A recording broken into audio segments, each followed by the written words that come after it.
think we are live. Testing. Do we have audio?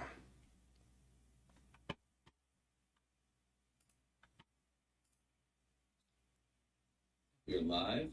There we go. Good morning, guys. Good morning, good morning. Happy Friday.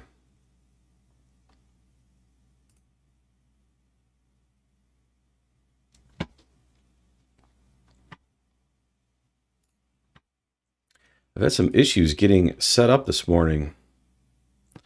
And so I'm currently in this trade right here, but I've been kind of ignoring it, trying to get my computer up and running. It wouldn't let me log into my Google account, and then it wouldn't let me log into YouTube, and it's kind of a mess here. And then I look at the charts, and this looks like a little bit of a mess as well. However, it's going in our favor, so that is good. This is actually my third attempt at this short right here. I had two break-evens already. I tried to short this lower high tick down right here, but I was getting my daughter, I was trying to get her on the bus, and so I moved my stop to break even, got stopped out at break even, and then I tried to short this one, and then I had to work on something else, and so I moved my stop to break even and got stopped out of break even again. And then I came back and I saw this tick down underneath this falling delta, and I ended up getting in a little late here. It should have been a little bit higher, but ended up getting in a little late. And then, this is the 200 down here. Once we got below the 200, I moved my stop to break even, thinking that we would probably reject off the 200 and head lower down towards this VWAP. And anyway, so I didn't get stopped out at break even this time, but I've been having lots of other little issues this morning. So it is 8:18. Market opens in 12 minutes. We are currently pushing down. The 1 minute is obviously bearish. Those delta candles are still negative, and it's still trying to push down, although it's been a little bit of a mess here. It actually tapered down to a positive delta here with a little tick up above the delta, which was looking kind of bullish with this big engulfing candle here. But then we started to push back down, so maybe we can get her to push down here and take out the previous day high, or take out the swing low over here, retest the previous day high, and maybe have a little bit of a VWAP bounce. That's what I'm looking at. So right now I got my take profit set a little lower, but I'm going to move it up here just above VWAP to 771.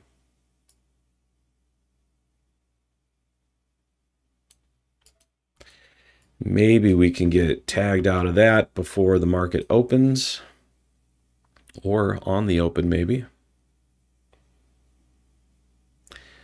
We shall see.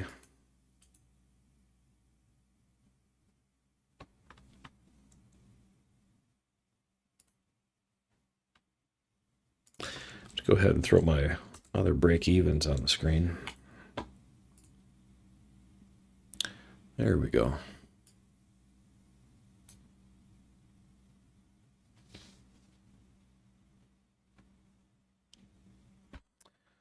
Good morning, Jwaz. How you doing today?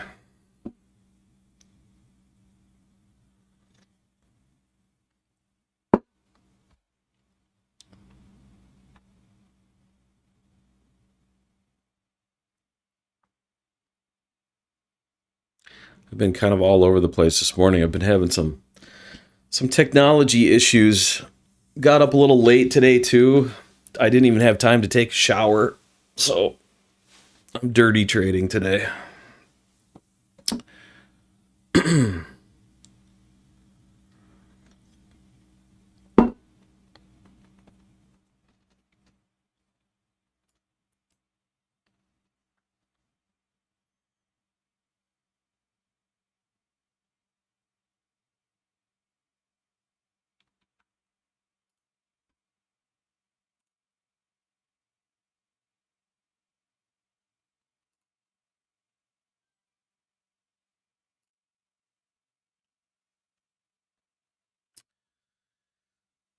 I didn't even look at the news. I don't think there's any real news today, but let's check it out. I will refresh just to make sure. No, no news today. Well, no, everything's gone. So it is a clear day.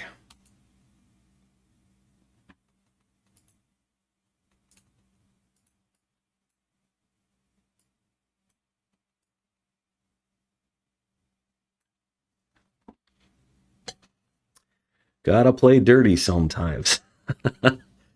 Yeah, sometimes. You can't take a shower every day.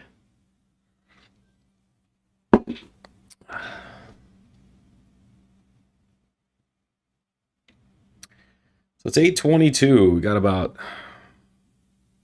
it's going to be 8:23 here in 15 seconds. Usually that 8:25 candle will pop it one way or another. We'll see if they try to pop it back up. I know they tried a couple times already. So we might not be able to get all the way down here to that VWAP. But I don't know. You know, a good day usually starts with a VWAP bounce. So I'm kind of reluctant to pull the plug on this one. I kind of want to just hold at break even and try to get that touch of the VWAP. Normally I would exit when we have a delta cross down here in that lower power zone, but I don't know. We broke under the 200. We rejected off the 200.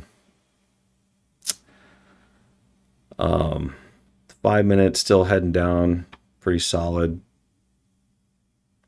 Higher time frames, the 15-minute and the hourly are fairly bullish, so I do think we're probably going to pop back up.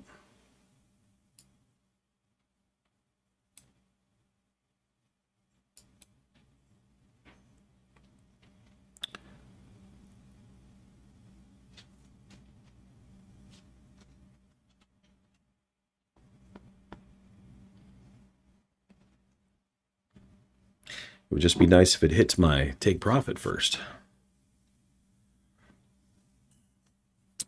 We got that 8:25 candle here in about 30 seconds. We'll see if they try to pop it up or push it down. I'm hoping it's a little bit of a push down.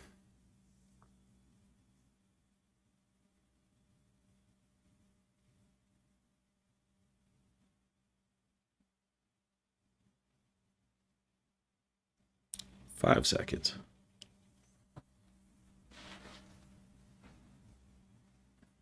There's that little pop.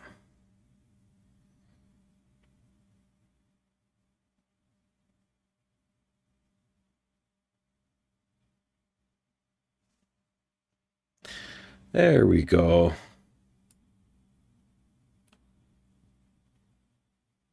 Just a little more.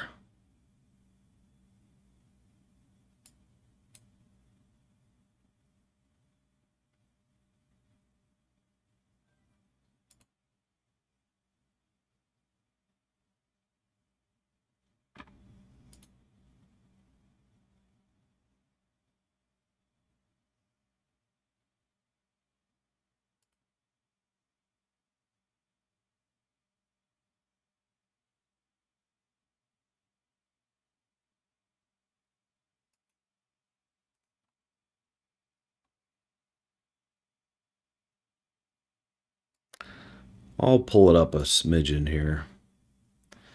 771.75.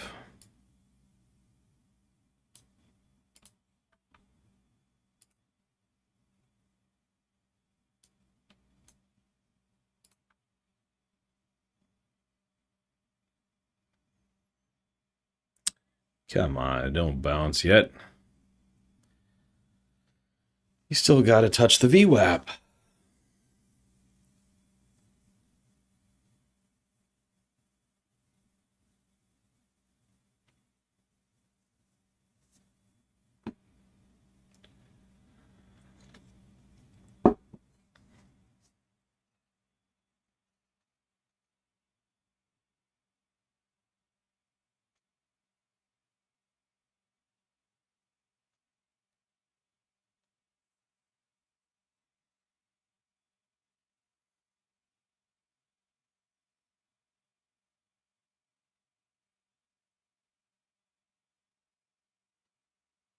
Market opens in 3 minutes. Can we get there before the open?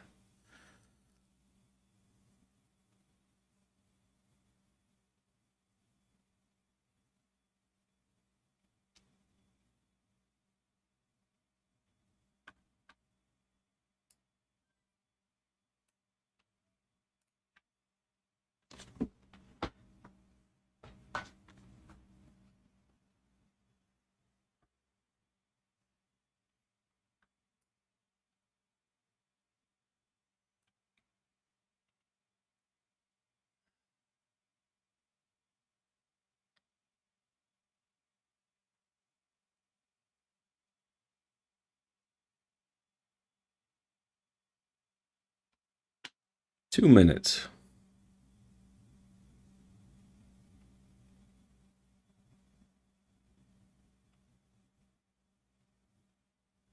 I got a trailing stop above this little swing high here, so hopefully we don't take that out first. That would be a shame.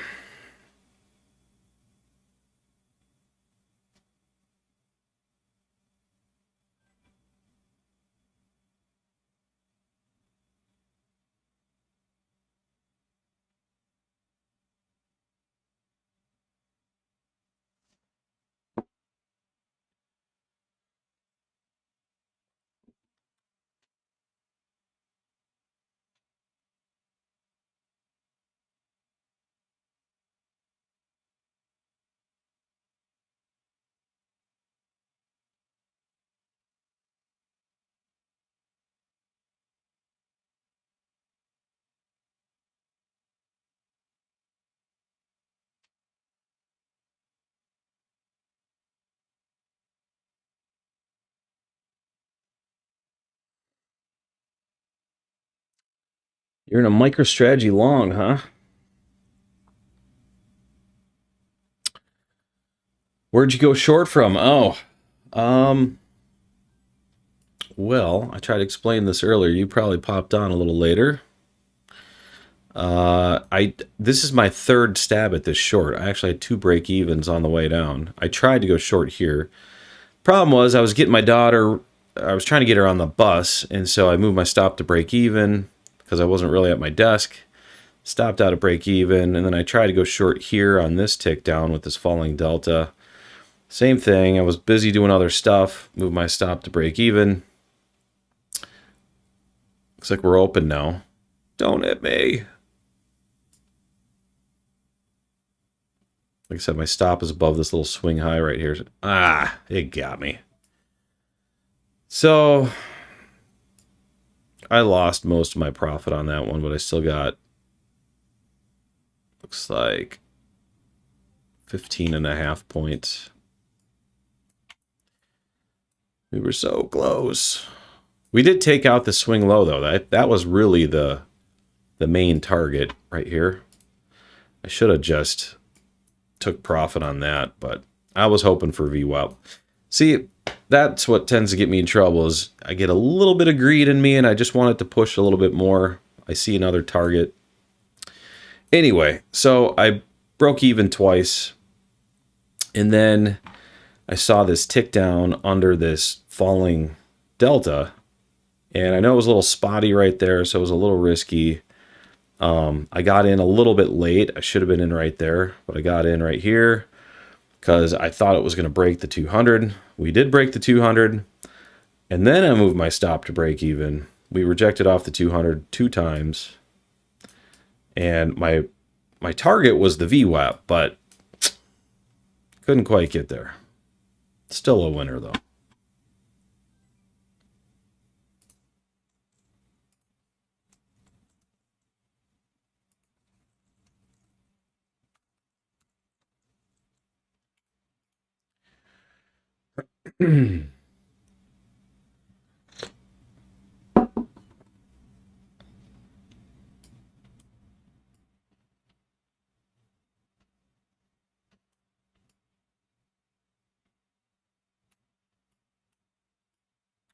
Yeah, this swing low here, that was the true target. So now that we took that out, we can at our broadening formation line here, which could continue to play out further in the day. And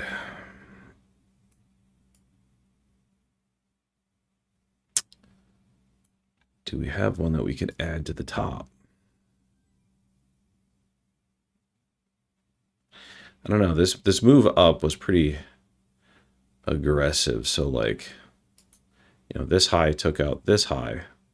So that's how you're supposed to kind of draw these. Or you could say this, you know, that took out this, but it just expanded above that line that whole time. So I'm not even going to put one there. We'll just leave the bottom one for now.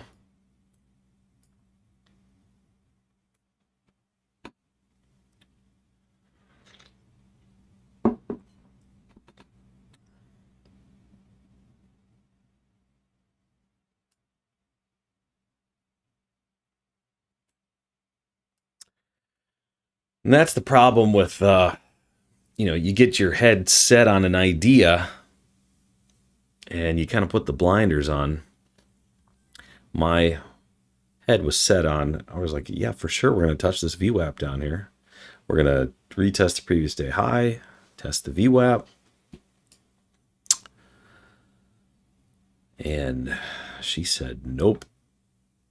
Now, if I was just playing the cumulative delta, once we got down here, I should have just waited for this, or exited on this tick up above this delta. I mean, that's really the exit right there. So then I would have been out on the close of this candle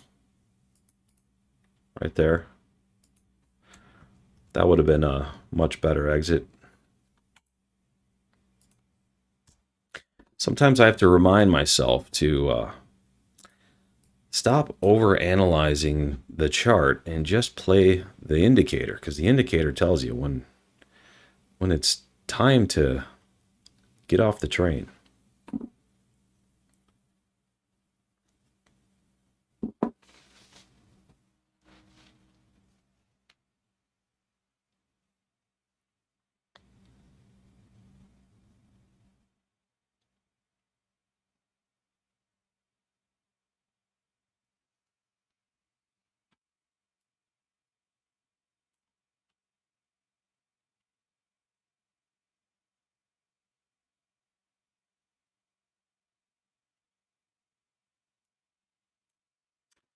Back above the 200 now, also back above the session VWAP, which is the 7 a.m. anchored VWAP, Central Time.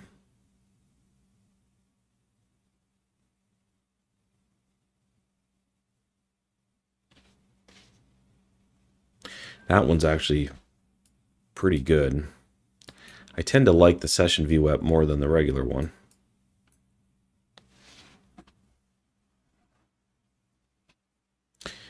Okay, we are at the session VWAP. We're getting a tick down from the upper power zone.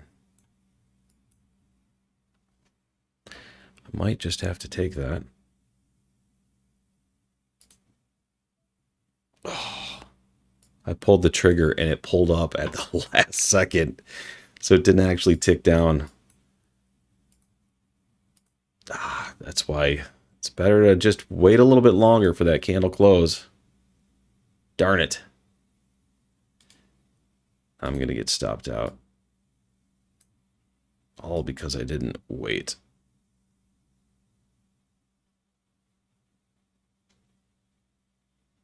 Man, she's pushing, huh?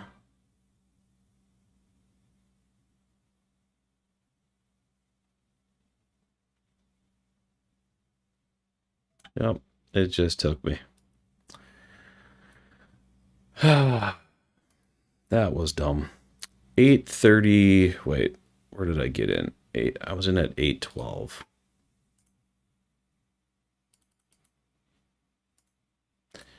So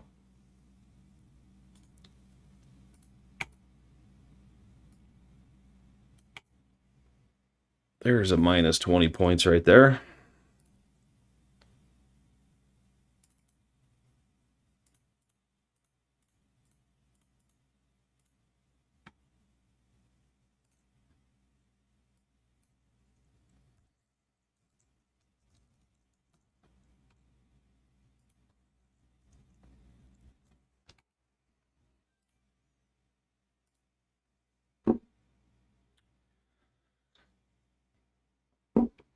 Yeah, hopefully. Hopefully I will have more wins today. It's early. Lots of time to put winners on the board.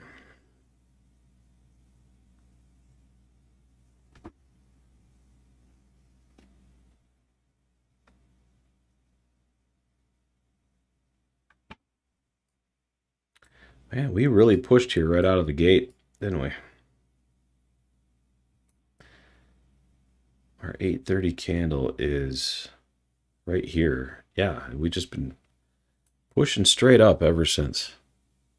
I kind of had a feeling we were going to get a bounce today. I just thought we would bounce on VWAP first.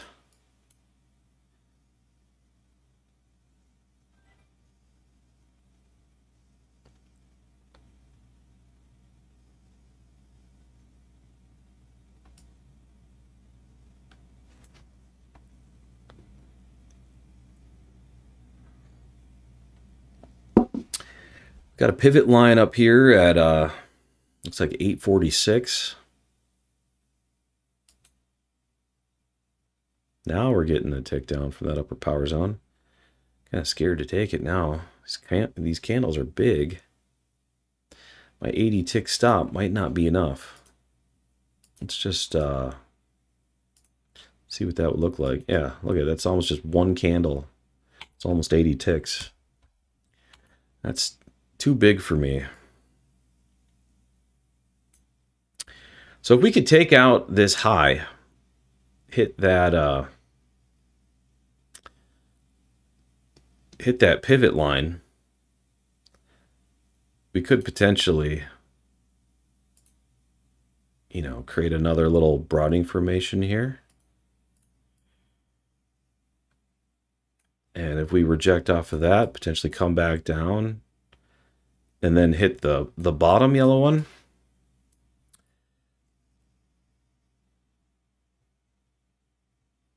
Let me see what that looks like on a higher time frame.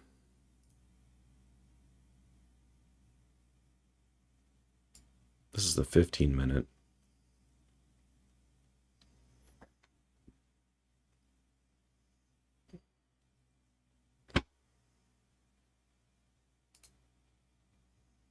Here's the 5-minute.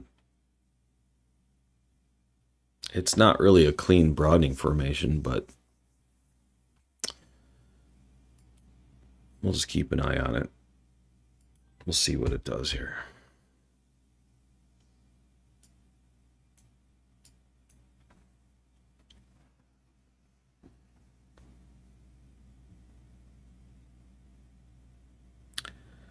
Well, there's no news to really get in our way, so we'll see if it wants to trend today, or we're going to go more into a range.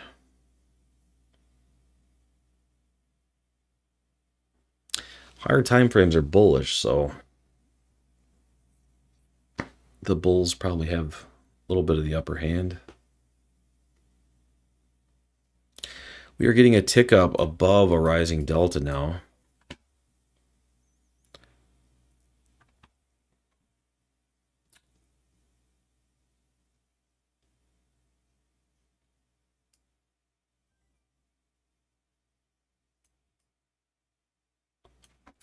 That is potentially a long entry out of the playbook.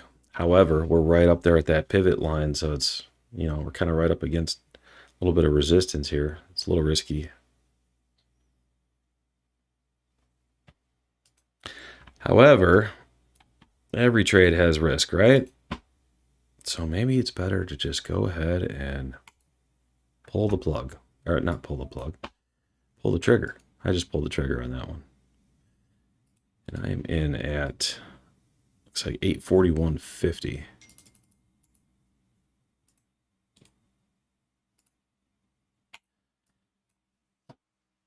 You kind of have to be aggressive during this first half hour, because if you're not, you know, getting your timing right with the signal line, if you hesitate on those, you can get run over pretty quick. So, hey, if it's a long entry, you might as well take it. right?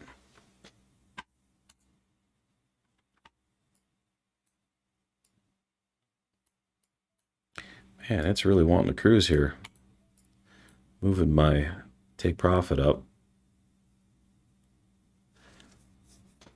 On this one, I think I'm going to go more with the cumulative delta exit instead of just going for a straight 125 ticks like I normally do. I typically only like to do that if I think we're going to be ranging, but right now I don't know about that today. It looks like we could push up quite a bit. We could make a run for this other pivot up here at 919.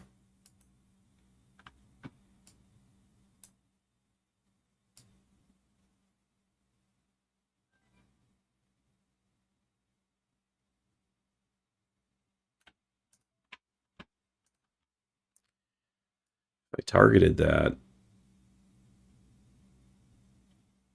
Looks like that's about 77 points, almost 78.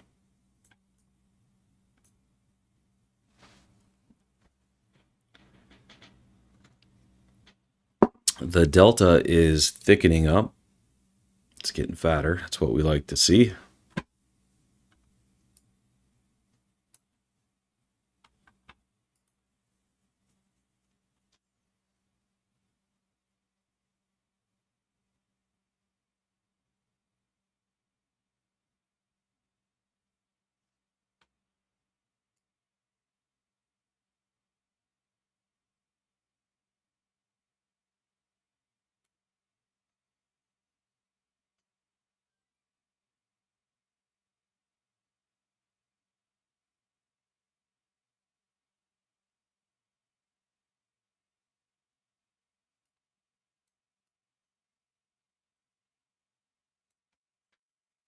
Quite the push so far.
So if you guys are wondering why I went long there, this is the impulsive breakout entry setup in the playbook. So we have a rising delta. We ticked up above a rising delta. It's in the red zone, but if it's a impulsive move breakout entry, it doesn't matter if it's in the red zone. So these delta candles are thicker than the previous ones, and see how they're getting thicker as we go up. As long as it's getting thicker when it ticks up, that is the entry on the close of that candle.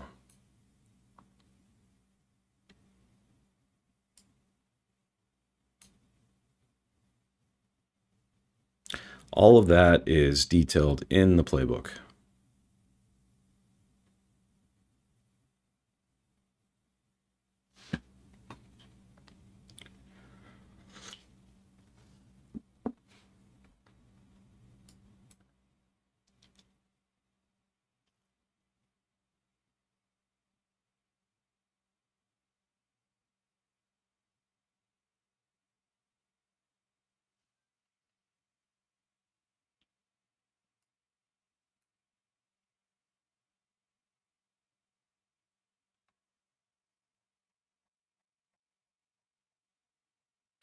So my exits here, it's either going to hit that pivot line and take me out, or that delta is going to thin out eventually, and we're going to close underneath it, and I'll pull the plug there if that happens. Or if that delta starts to round over and present a delta squeeze setup for a short, in that case I will end up flipping, go exit the long and jump into a short. But until any of those happen, I'm just going to sit tight and be patient.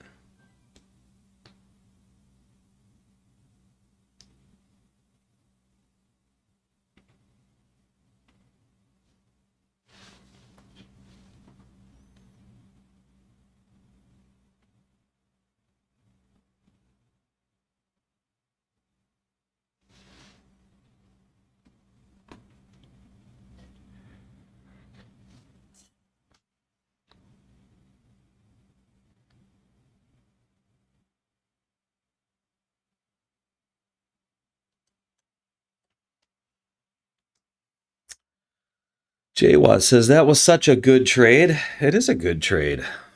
I like this one. These are the trades that, you know, you can have a bunch of tiny losers, and this is where you really make up for all that.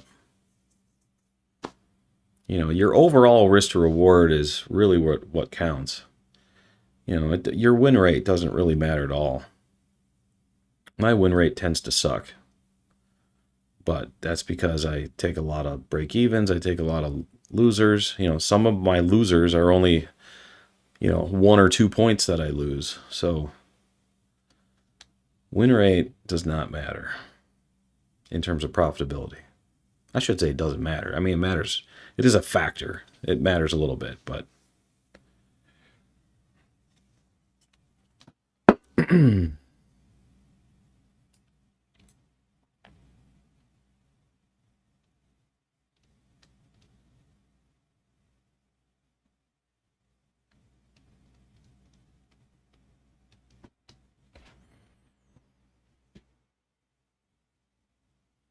Delta's starting to round over a little bit. We did close under the 8. If I wanted to be super conservative, I would just exit back here on the 8. Sometimes I use the 8 as a trailing stop, but as long as that delta has relative thickness to it, I'm just going to stay in.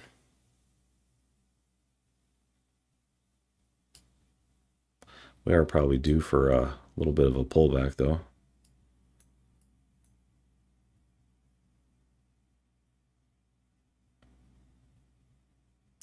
Generally speaking, as long as the delta is thick, it's going to continue running that direction. That's why I'm still holding here.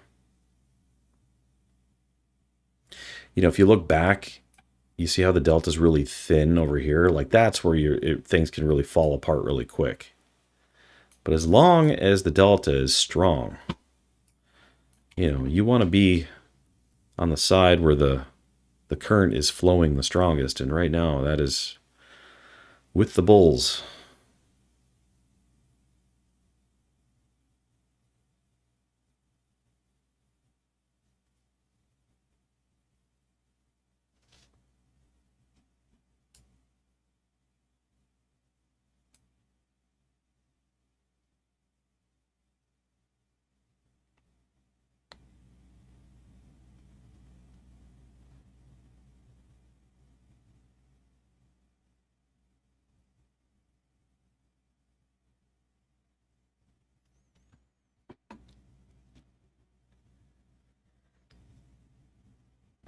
We did close under that delta, so this is a take profit point right here. The greed in me is gonna try to push it a little further. If I wanted to be totally conservative, you should just exit as soon as it closes under that delta.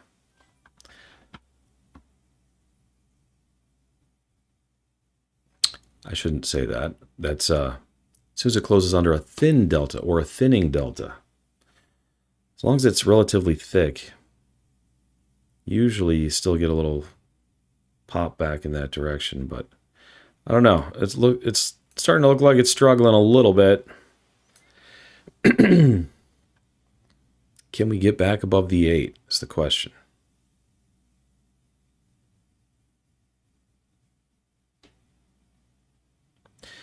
Now we're getting that tick down underneath the delta.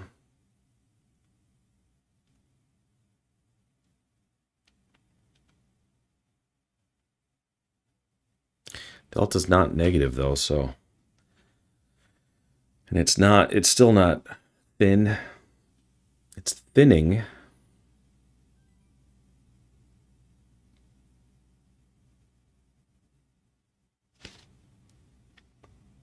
I think she still has another pop left in it here. That's the greed talking.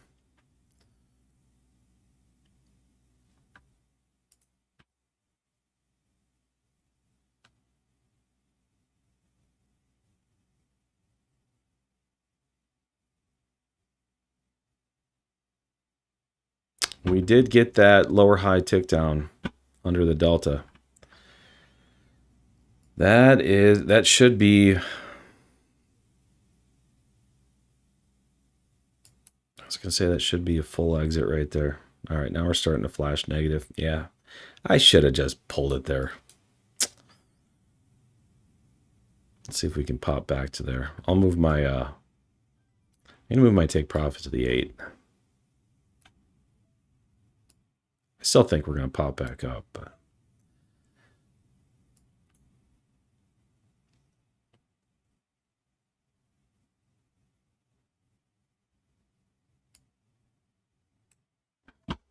that right there, do you see that red triangle? The tick down under the delta. That's more of a delta squeeze setup. Earlier, I said I was going to fully exit when that presented itself, and I hesitated. So that would have taken me out right here.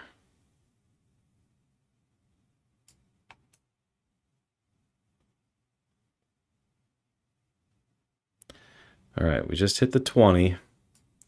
Hopefully, we just need a little love from the 20 first, and then bounce back up.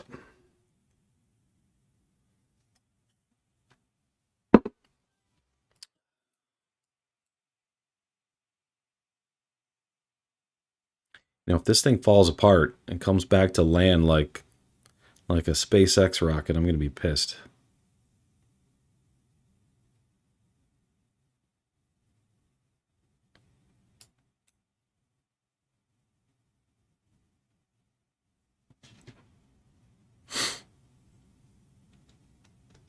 Frederick, good morning. How are you today?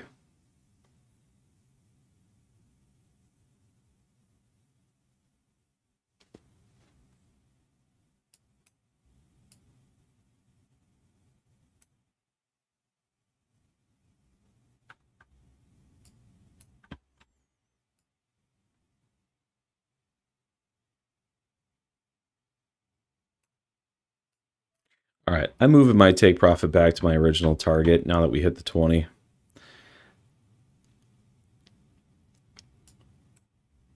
I'm going to see if we get a little bounce out of here. Otherwise, I'm just going to, if we start closing under the 20, I'm just going to have to pull the plug.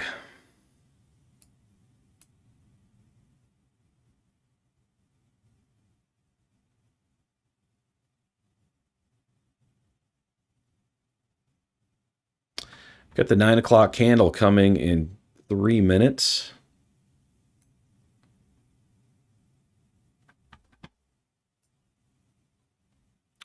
Okay, on the 5 minute, if we look at that, we had this dip down under the confirmation line. We had the signal pull down to the bottom, pull back up to the upper power zone. And we are flashing a tick down up there. So it's something to put on your radar because that's usually a pretty good short.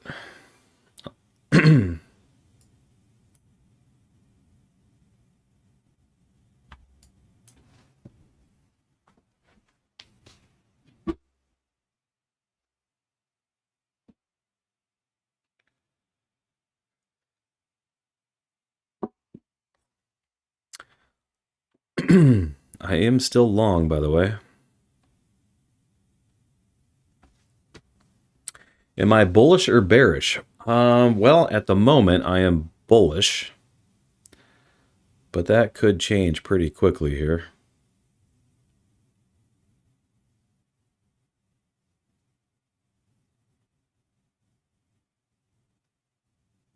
If you guys notice, I tend to not predict the markets in any way. I simply react to what it's currently doing.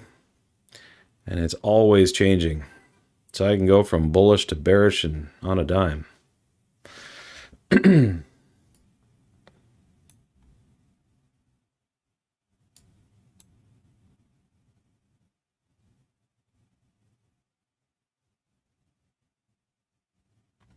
I mean, technically, if we're just looking at the one, the delta candles are above this aggressively rising confirmation line. That's very bullish on the one. So I'm going to remain bullish on the one until the delta closes under that confirmation line. At that point, I will start feeling more bearish.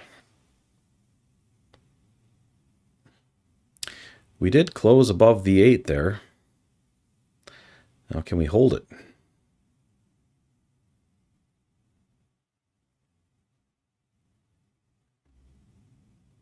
Nine o'clock candle coming in 30 seconds.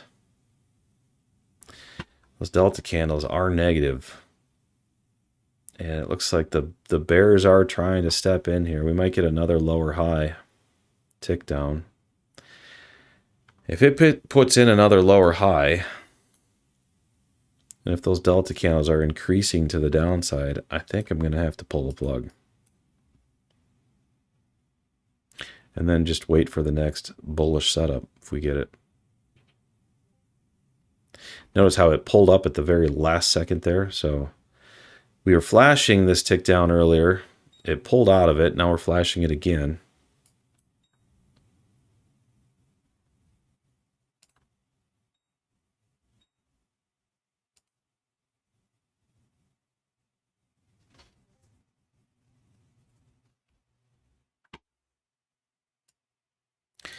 If it can't pull out of this, and by the way, we did get that tick down from that upper power zone on the 5. Looks like that was confirmed. So I might have to look at going short here.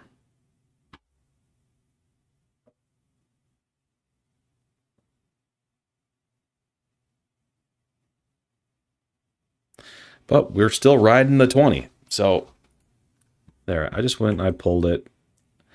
I'm not going to flip short, but I'm going to play it safe. I probably should have flipped short there, though. I mean, that was the short setup. We got this is the delta squeeze from the playbook. We got a falling delta. The delta's negative, and this is our second tick down under a falling delta. It also coincides with what's going on in the 5. Probably should have just flipped, but sometimes it's hard to do that psychologically when you're in a long. Okay, well, I got 36 points out of that one. It's not the 70 whatever I was going for, but I will take 36.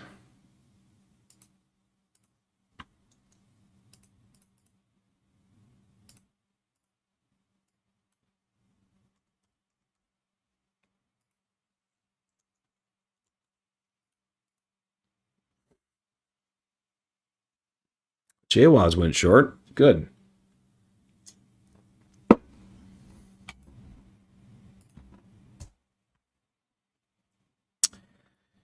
You know, I've been staring at this indicator for years now, literally. And sometimes I still have a hard time believing what it's telling me. It's like right now, it was telling me you got to go short here. Well, you know, the real one was right here. That tick down under that delta as it was turning over. So technically I should have exited my long and flipped short right there. And you know, sometimes it's just when you have so much momentum going in that direction, it's hard psychologically still to believe what it's telling you. So that's something I got to work on. So again, don't necessarily do what I do. Follow what's in the playbook, because what's in the playbook works.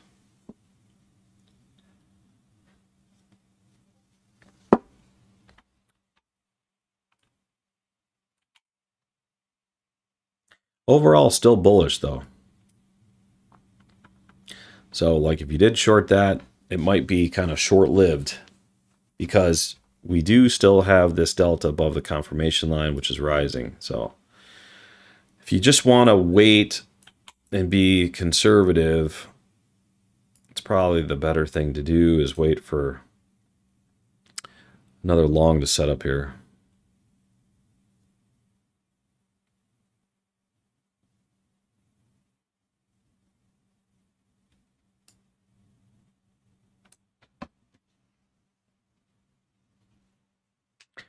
But currently, the short is what's playing out. So hopefully you get a good one here, JWAZ.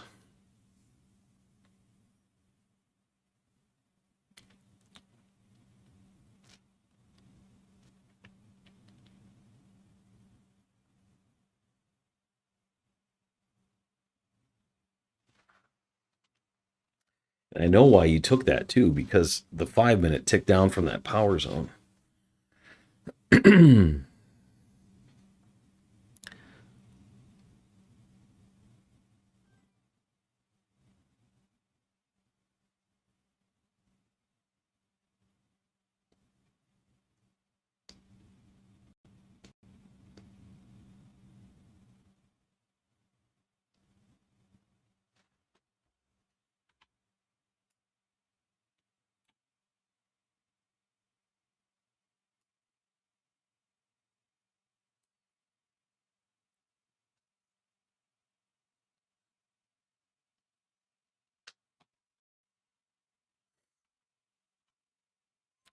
Well, my camera just shut off and turned back on. Have I been on this whole time? My video? I don't know if I was blacked out or not, but that's weird.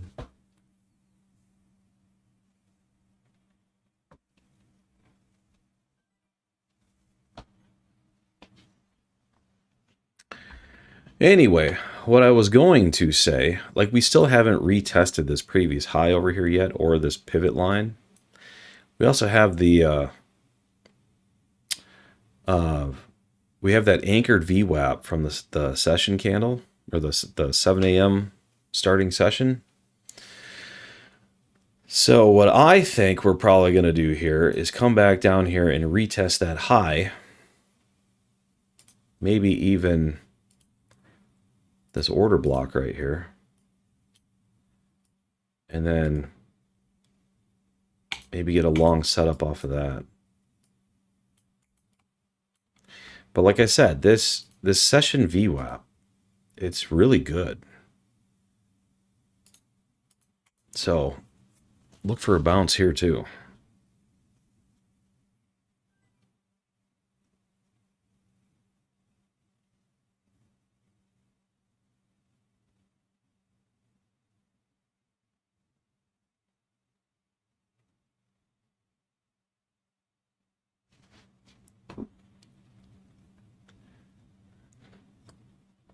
Well, JWAZ, you are cashing it in now. I wish I would have jumped in that short. Gosh darn it. It's looking good. Real good. You know, you see how the cumulative delta showed us all of that? I'm still amazed at how well that works. And I don't know any other indicator that would have said to go short there, but I like it. I just didn't believe it. You must believe.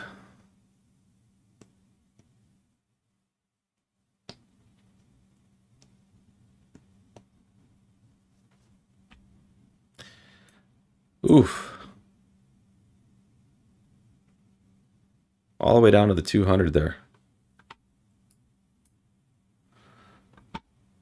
We're slicing right through that order block. Can it hold? Or is it eyeballing VWAP down here?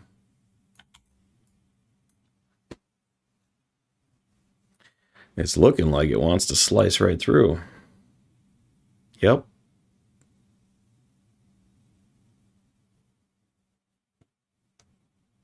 Hopefully you're still in the short, JWaz.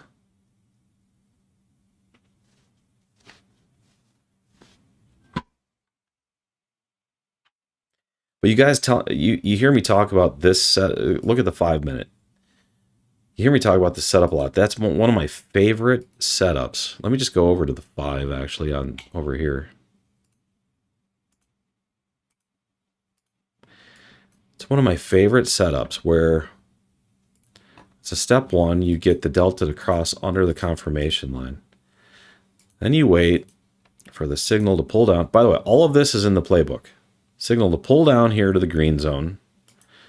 Come all the way back up and ideally make it to the upper power zone, which it did, and then tick down, which it did, all while the delta is still under the confirmation line. This setup is one of the best setups in the playbook. I love it. So that tells you to go short there on the 5. However, if you're entering on the 1, it still could be a little bit of a challenge timing your entries. But if you get, you know, a short entry on the 1 and you see that on the 5, I should have taken it. That was beautiful.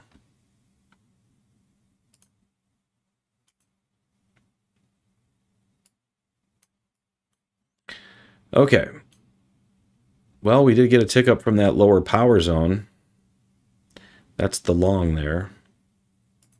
We didn't quite make it to VWAP. We did hold above that that order block though, so I probably would have taken that long if I was watching.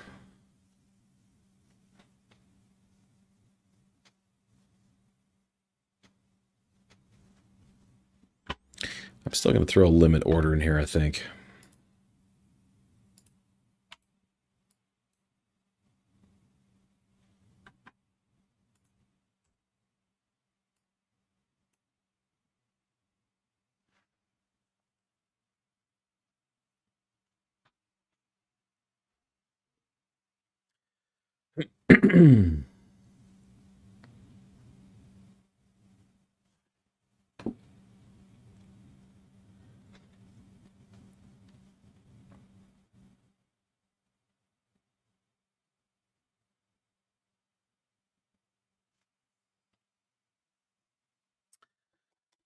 That's a good long setup right there, too. I missed it. I was talking too much.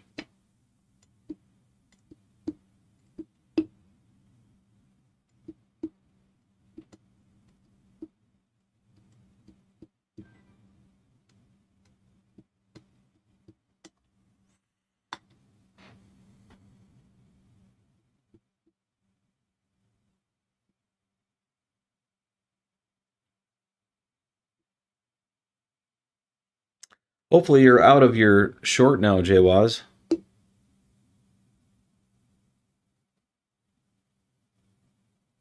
I think I might have missed the train on that one, guys. This tick up from the lower power zone. See how it kissed the bottom even? Like those are usually the best ones. Right there. That's the long entry. If I was looking for 125 ticks, I'm almost to the target already. That would have hit.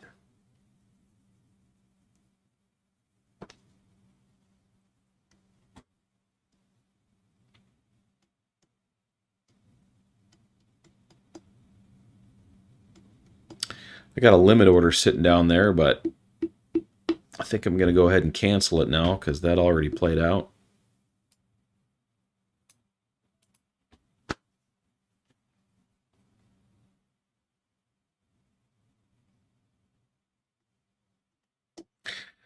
So you got the long too?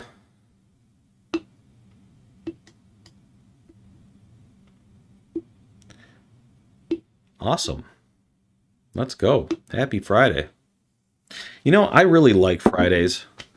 I don't know why, but Fridays just seem to, the market just seems to move better for some reason.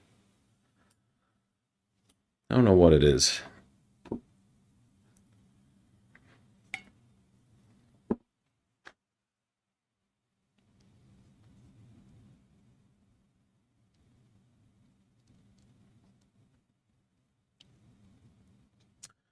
You got both. Nice.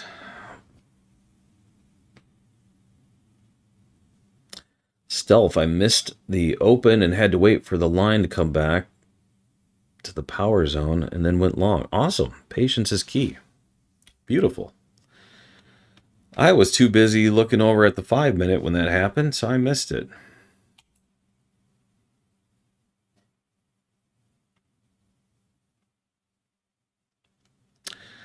Stealth says, I didn't trust the short. I didn't trust the short either, but as you can see, the cumulative delta was right. It's right more than I am.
Well, it's only 9:15, and I feel like we've already had some pretty good action.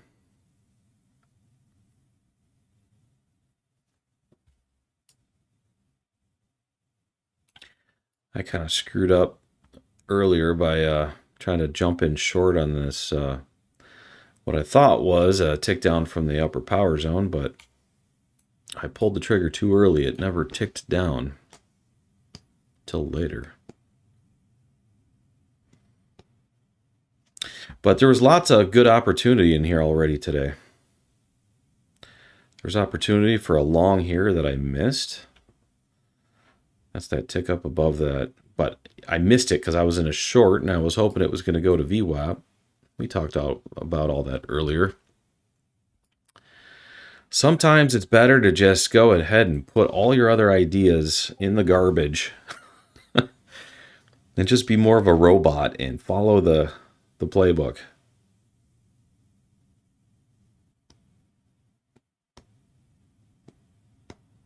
I kept trying to short the pre-market and kept getting stopped out, and then finally went for it and didn't short it. Yeah, I got stopped out at break even twice. I tried to short this 3 times on the way down. It's just one of the, these grindy moves. That's what I still have some trouble with. However, the reason why I stopped out wasn't because I was having trouble with that. It was because I was trying to get my daughter on the bus, and I was trying to, regular morning stuff that I was taking care of. And so I had to leave my desk, and I just kept moving my stop to break even.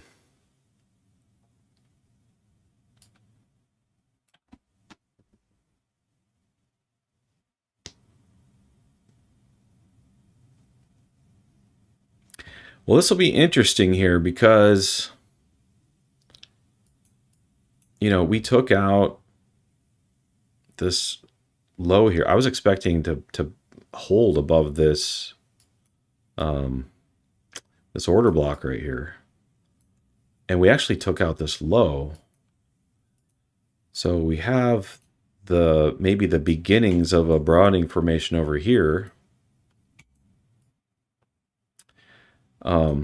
So we could come back up, take out that high. However, now that we kind of have this big mother bar here, mark this off as a zone. You know, on a higher time frame, this is going to be a big mother bar. As long as we stay in here, it can get pretty choppy now. So I could label this potential chop zone. And we're already starting to see some chop setting in on the 1 minute here.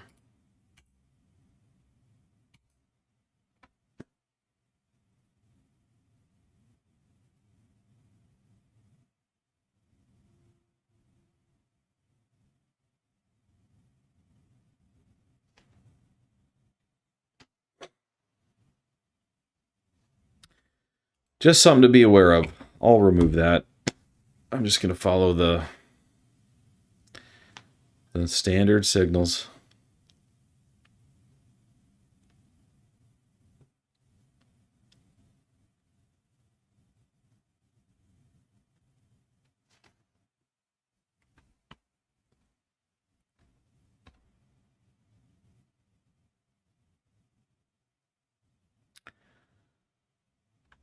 Looks like she wants to come back down and take out that other low and show the VWAP some love.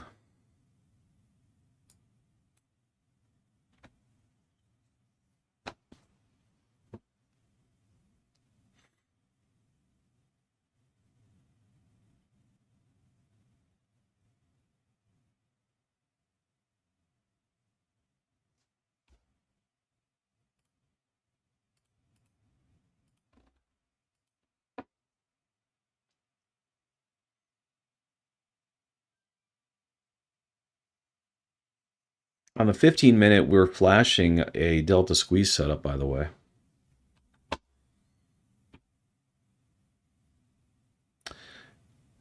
And if we close this way, that's going to be official in 10 minutes.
Starting to put in a higher low on the signal on the 1, but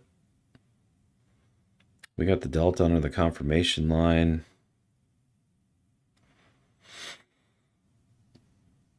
It's starting to look like we could be entering more of maybe a ranging scenario.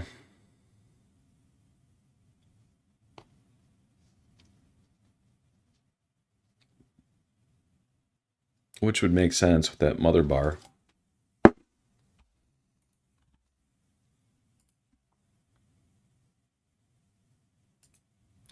If you go to the 15 minute, this is the 15 minute here. You know, this entire candle is basically a giant mother bar. So as long as we stay in this zone,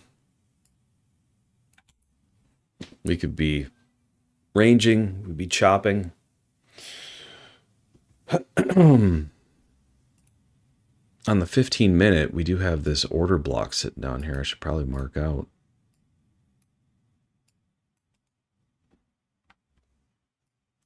So if we do get down there, that's a potential bounce area.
Delta is still falling. It's got that negative slope to it. So it is still looking pretty weak. Stealth says both the ES and the Dow are bearish. Well, that would make sense here. You know, that 5 minute, you look at that 5 minute setup, that nailed it.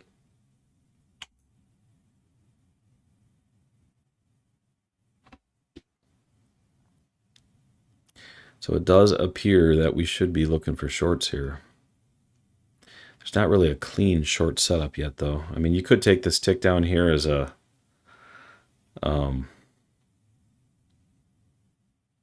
as an impulsive move breakout entry, but signal's so far away from the delta, it's hard. I don't really like those. Every time I try one of those, it seems to end up in a loser.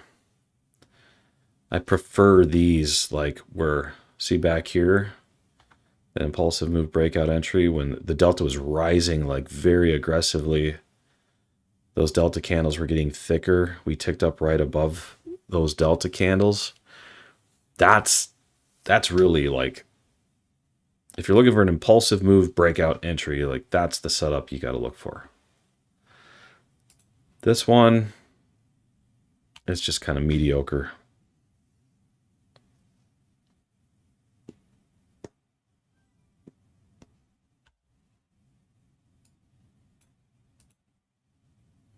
We did just take out this other swing low here. We're starting to lose VWAP.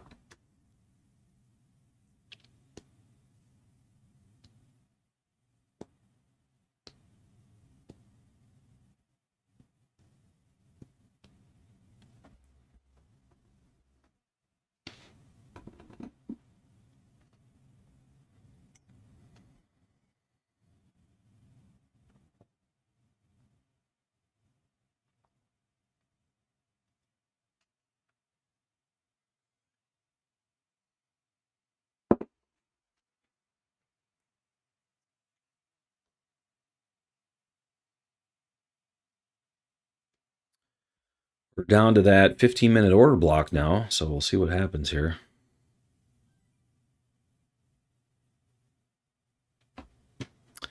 Still, if I took that short, ES is just falling apart, and I think NAS is joining in. Check out ES. Oh yeah. Yeah. This is very aggressive here. The fall. Still playing out. Still have that negative slope.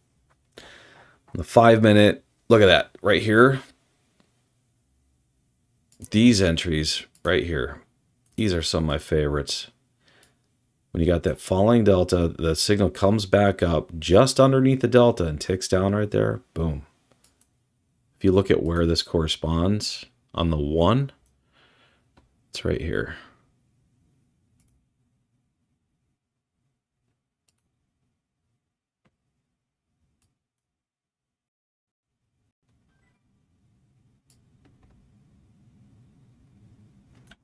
Right down on the daily open. 17 points on ES there. Let's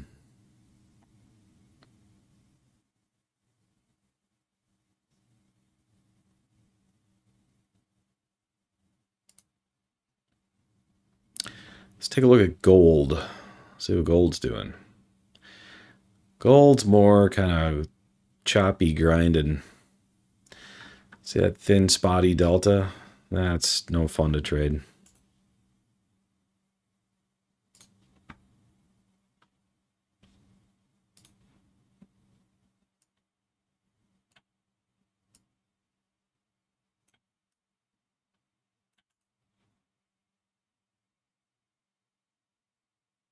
Looks like, what do we have, 30 seconds for the 9:30 close. Looks like that 15 minutes going to be an official delta squeeze short here. So I'm going to go ahead and flip that to bearish.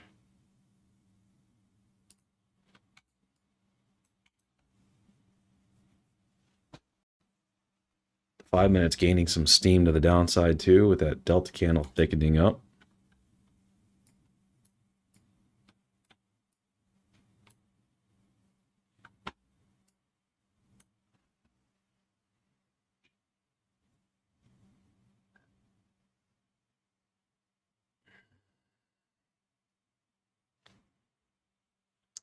So let's see, if we would have went short there on that tick down that I said was mediocre, he would have been short from here. Still would be in the profit. The other thing I didn't like about that setup was we were sitting right on top of VWAP, which is, you know, this whole time we haven't touched it until right there. So the probability of bouncing there was fairly high.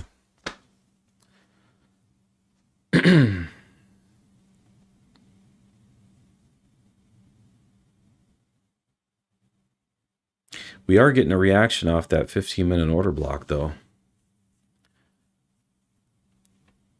So if we end up putting in a higher low here in that lower power zone, I might potentially look at taking that long.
See what my 12 times ATR looks like right now. We're sitting at a 179. Seems about right. As a take profit target. 183 now.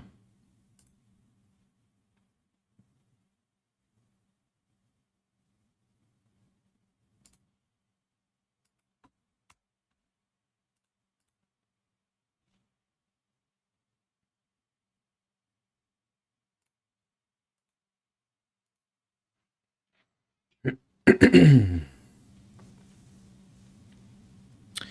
the 5 minute is still technically, if you were in a short there, you'd still be in it if you're just trading the 5. So technically, we should still be looking for shorts on the 1. I just don't see a good short setup yet.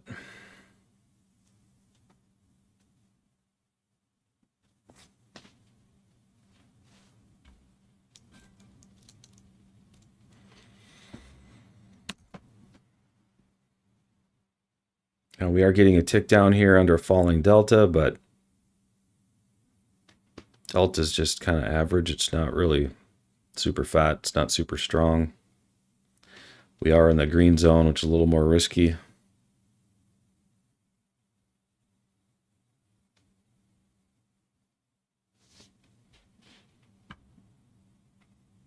So, I mean, that is technically, it's a, let's call it a low probability short setup. It's not a great one, so I'm gonna stay out of that.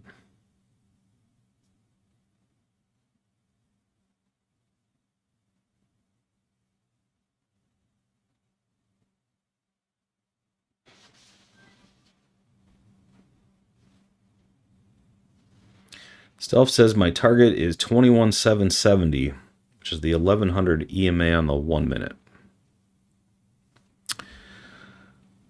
21,770. Hey, what do you know? That's right down here on our routing formation line.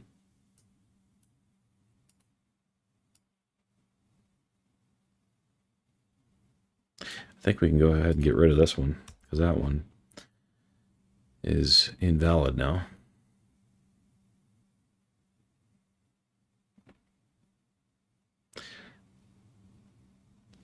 This low right here. Come on, there you go. That's at 775.75, which is still right above the previous day high. So yeah, I think that's a good target there too.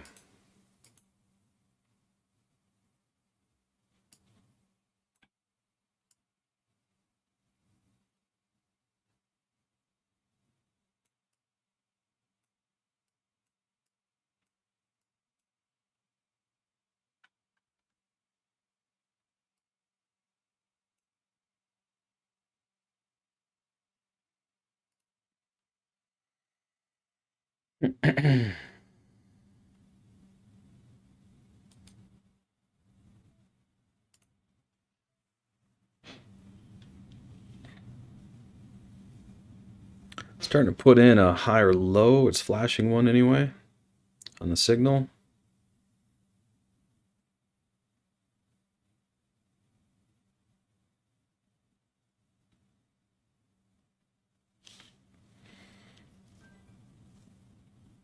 However, that delta's still falling. We got the confirmation line rounding down. Everything's kind of pointing to the downside. Still.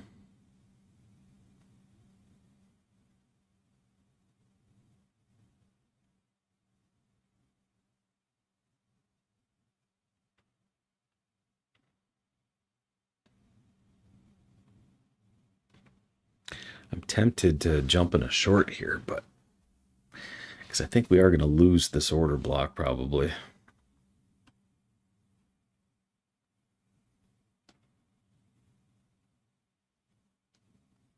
It's not a cumulative delta setup though, so like every time I do something like that, I kind of get myself in trouble.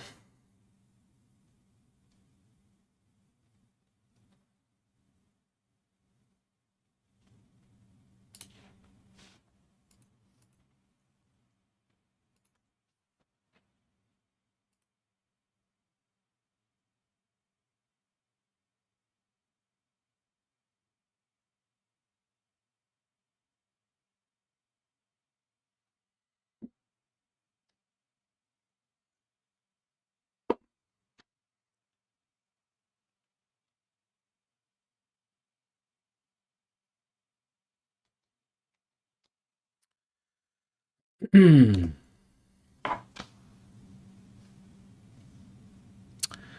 let's see. We got any people watching the stream today? So we have about 18 of you guys here. Only 5 likes, though.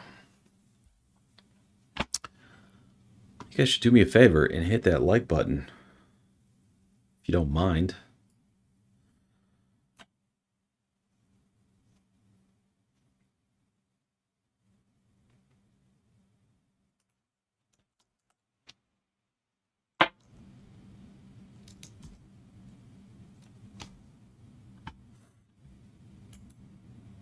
Thank you, thank you, thank you.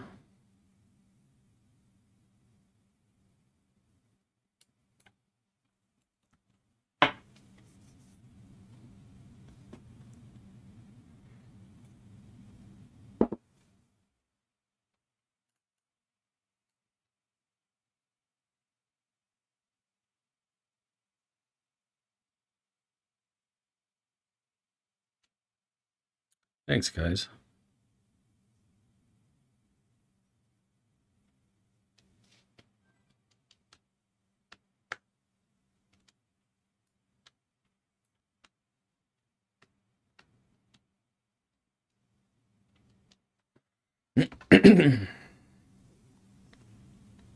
Starting to lose that 15-minute order block. Just kind of grinding down here. You know, we did have, you know, when I said I was tempted to go short here. What I was looking at this little trend line potential break there. Right there on that 15-minute order block. So we were sitting on support. I was a little hesitant. Looks like it would have worked, though. And now we're coming down to that. We're probably going to take out this low over here. Back down on that broadening formation line. Hopefully some of you guys are short. There we go. We just hit that line, took out the low. Let's see if Stealth gets his target. What was it? 770? Which is, yeah, we took it out. Stealth is done for the day. Let's go. You've been saying that a lot lately. So you must be doing pretty well. That's good. You can go enjoy your weekend now. And look at that, right down to that other pivot line. Almost to the tick.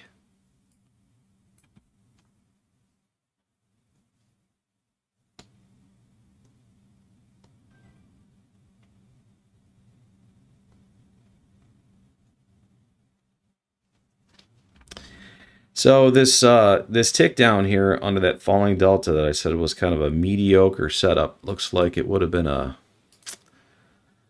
good one. Would have been in short from there. And so far, it's gone 70 points. It's a great trade.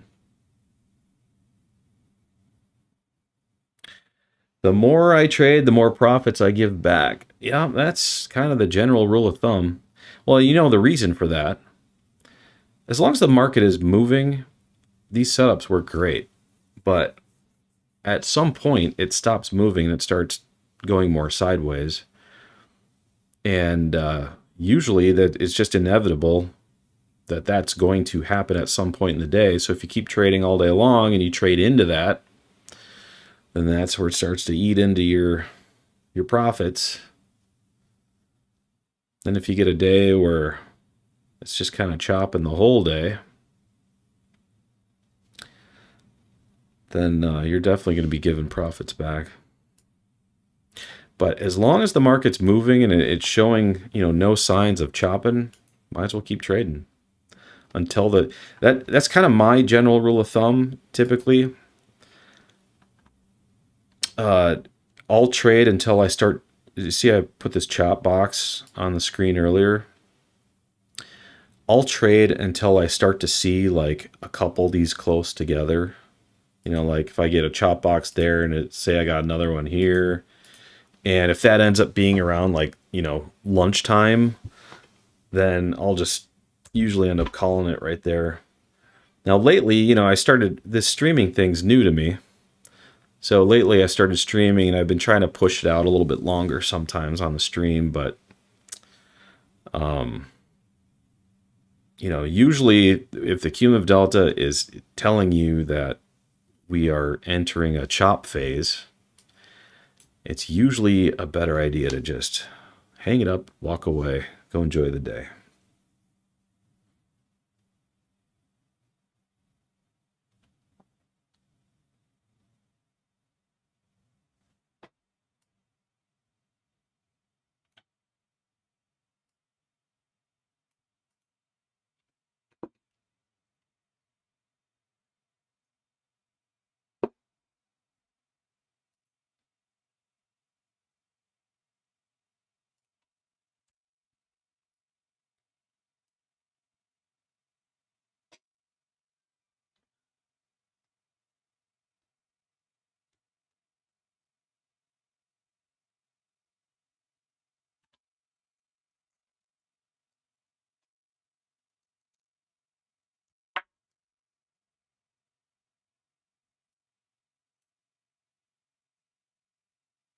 That 5 minute short is still playing out. You know, earlier I said that's one of my favorite setups right there. So if we were trading the 5 minute, if we look at that, so we would have been short from, well, it was official here at 8:55. So if we took the first short signal on the 1 after 8:55, it looks like it's right here at 9. So let's just say that you took that at 9 and you're just solely trading 5-minute signals, but using the 1 as your entry. You would still be in this trade. Be up 130 points now.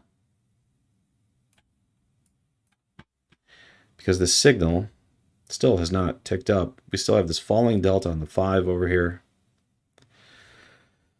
Those delta candles are getting thicker and thicker, so all of that is in favor of the bears.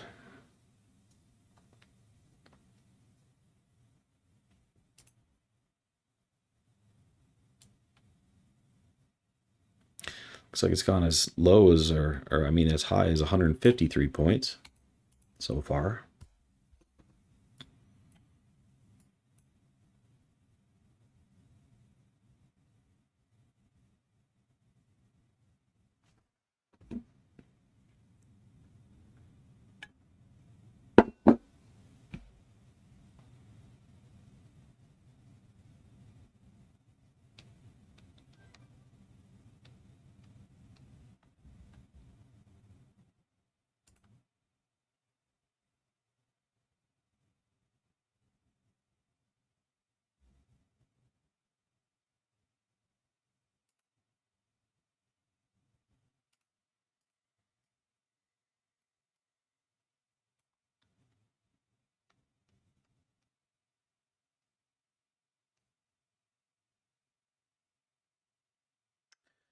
We did just close above the 8 SMA. We could be looking at a little bit of a bounce here.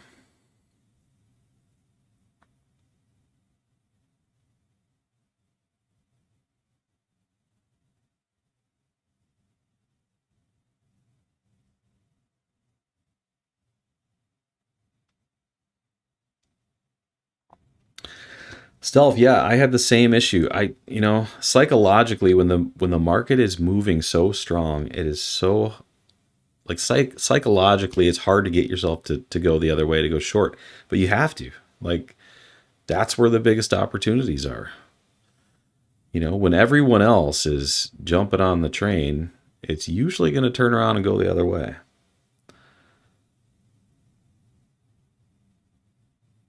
So you do have to be more of a robot, for sure. And just believe what the indicator's telling you.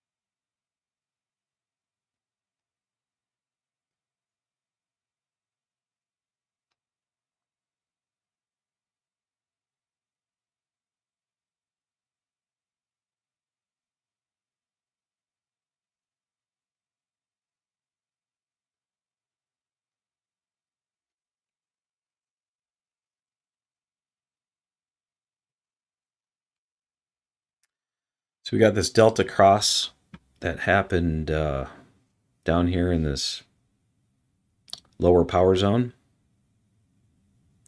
Usually the first delta cross that happens in that lower power zone is usually a pretty good bounce. It's like up here. You know, the opposite was true when we were up here. So our first delta cross happened right there at, looks like 850.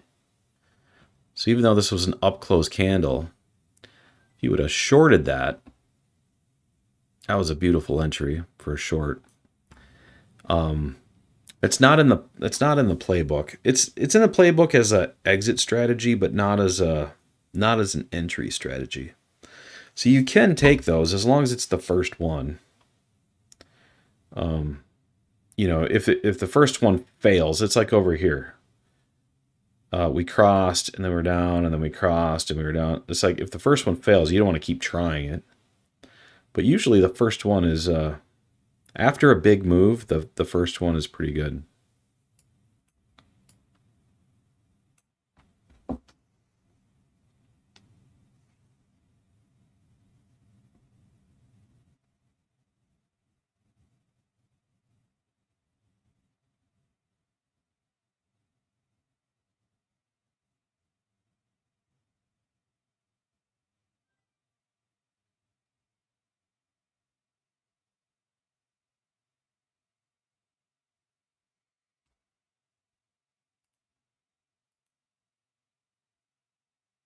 On the 5-minute, we're starting to get a higher low tick up from that lower power zone. That delta still has a lot of momentum to the downside. So kind of an iffy area.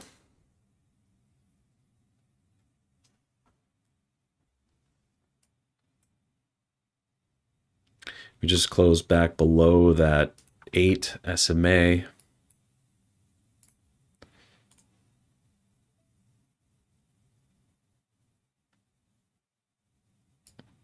I'm actually going to see if I can pull off a short here off the 8. I think I was a little slow on the trigger though. The entry was really right here. So this candle closed below and then it quickly pulled to the 8 and then dropped.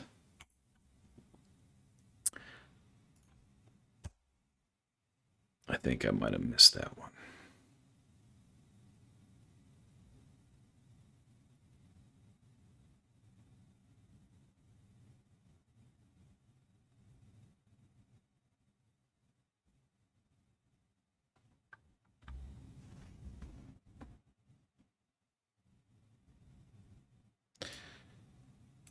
Yeah, I'm going to go ahead and cancel that. Because at this point, I would have moved to break even.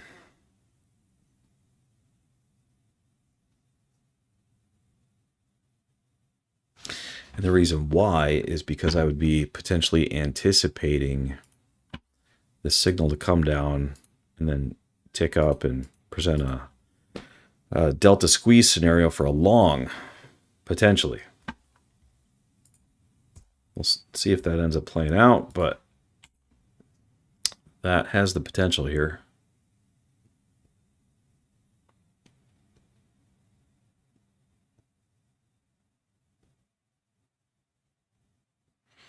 Stealth says the 700 could be the next target that hits the 1100 EMA on the 3-minute. Curious, where did you come up with the 1100 EMA? How did you get to that number?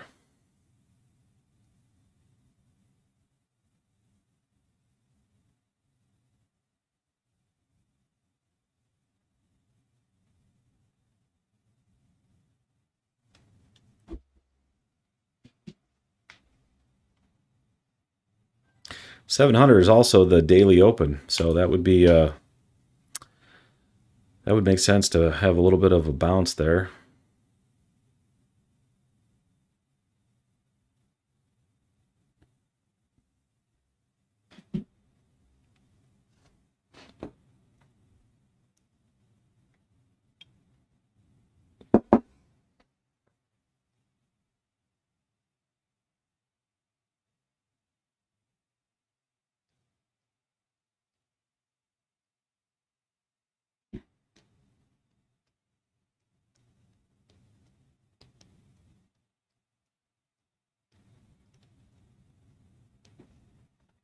We're also showing a little bit of bullish divergence here. We got a higher low printing. We got a lower low on price.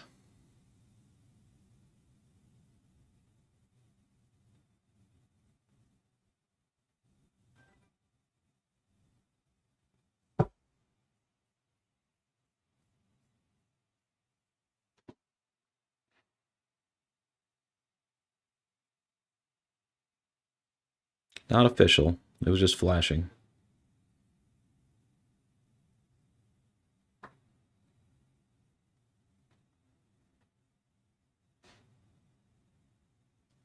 It does appear that we're going to go down and hit that daily open, doesn't it?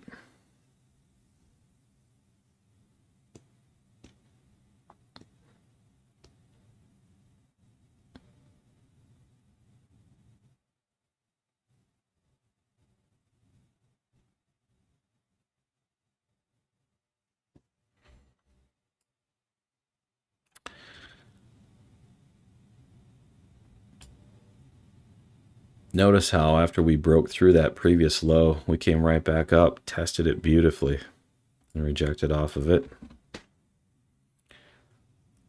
That would have been a good place to short.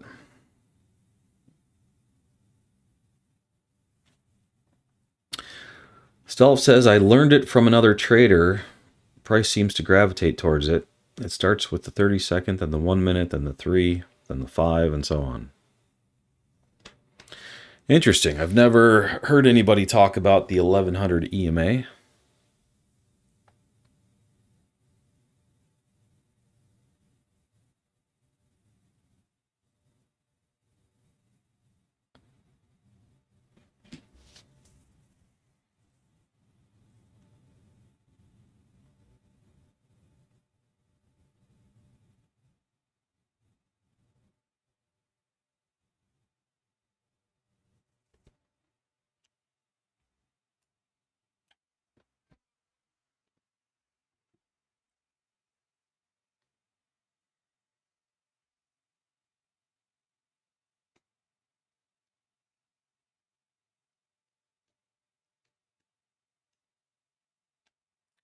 Almost to that daily open, which is sitting here at 21,700.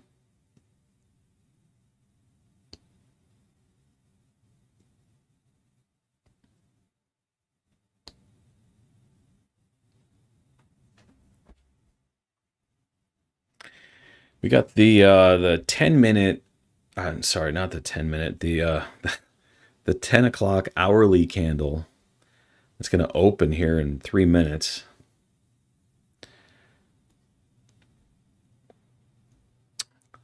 Something to look out for, the potential flip. The hourly flip.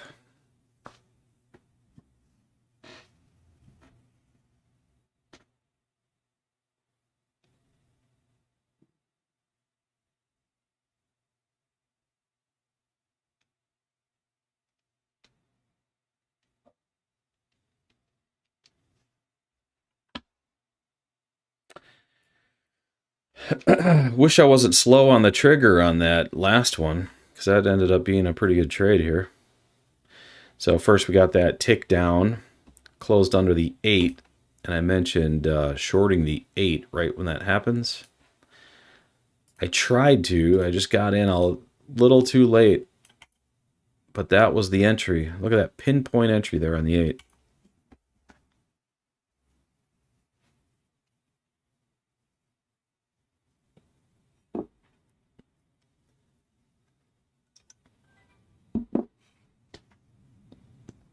And we are to the daily open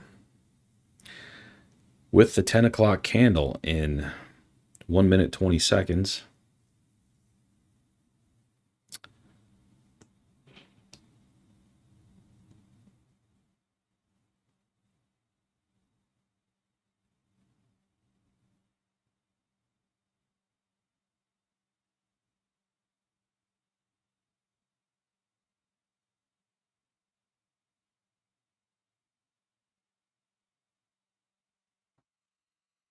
Stolf says, yeah, he has all these theories about EMAs. He says just buy the market when it hits the 50 EMA on the daily. He showed me trades of over 1,000 points. Yeah, I believe it. Those EMAs can work pretty well.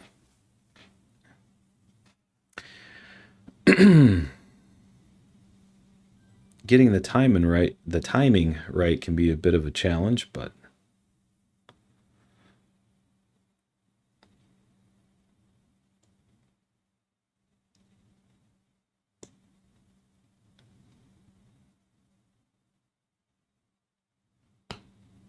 $10 seconds until 10 o'clock.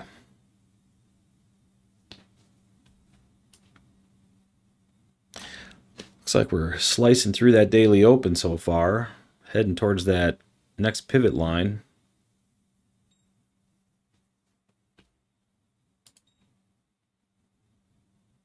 We also have the previous week high sitting here at 669.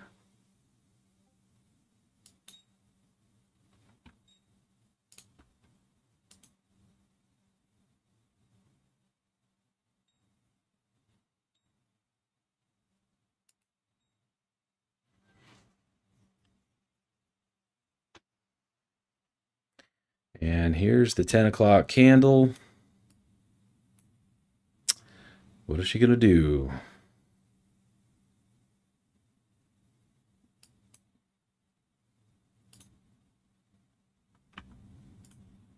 Let's see what the hourly looks like.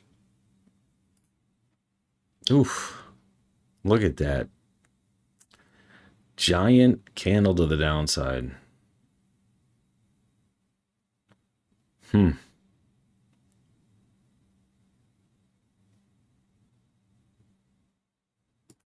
mean, it looks like we're probably going to take out this previous day low at least. It's down here at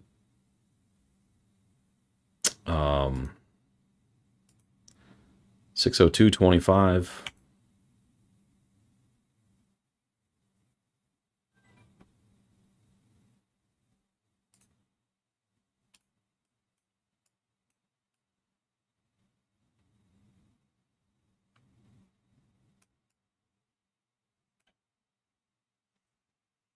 We'll see if we can get another short setup and try to head down there.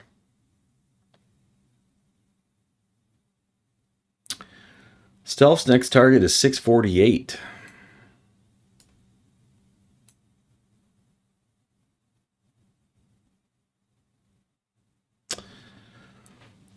We got the average daily range line sitting down here too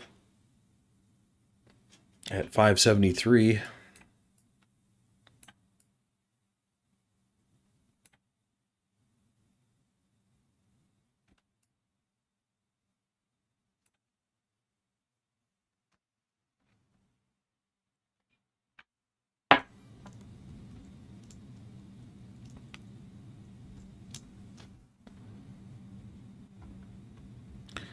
Getting a little bit of a bounce there on that previous week high.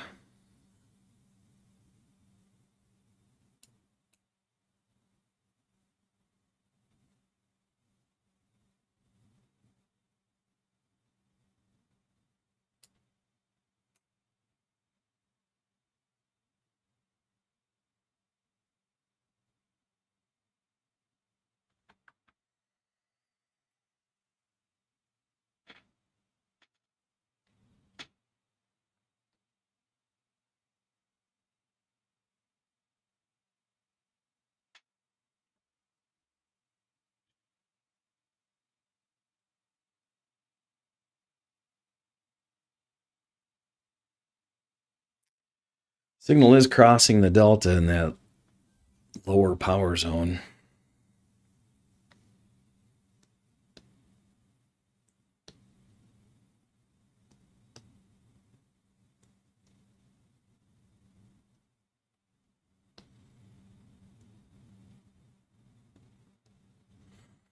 JWAZ is long here, huh?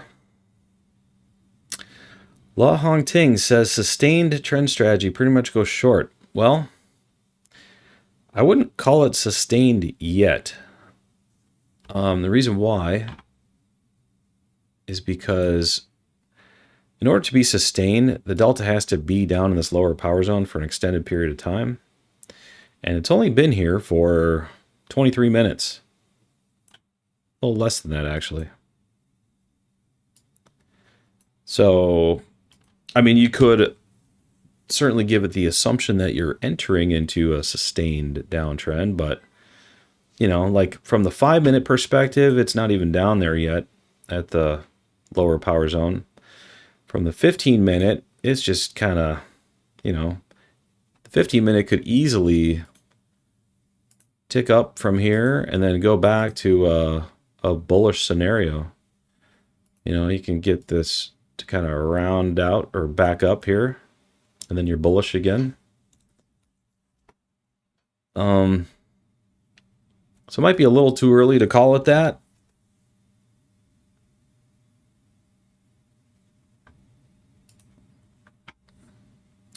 You also have the delta on the 1 starting to get a little bit of a positive slope to it. So if that continues to thin out and continues to rise, and then you get this down here, and then you get a tick up, that's your long right there.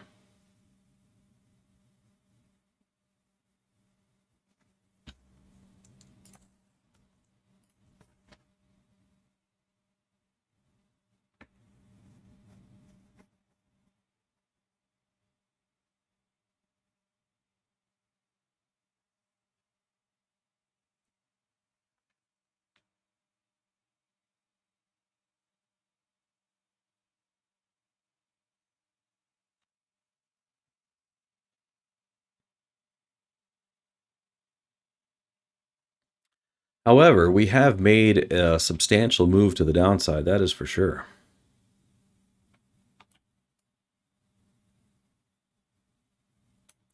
Let's see how many pushes we've made.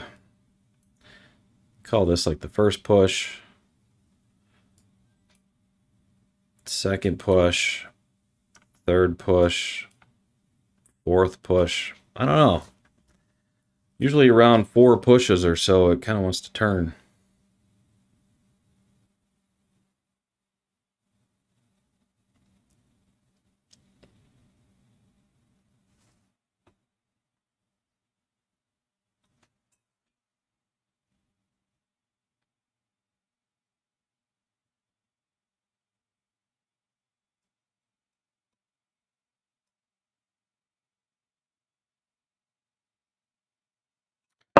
I'm gonna go grab some coffee. I'll be right back.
Like she's trying to push again. Still sitting on previous week high. But we did get that tick down. The delta's got a very slight positive slope, but it's still, you know, it's not turning positive at all. It's still negative. So, I mean, that's... If we are in a sustained downtrend, you could take that short if that's what your conviction is. That would be here at 10:06. So your entry would be right there.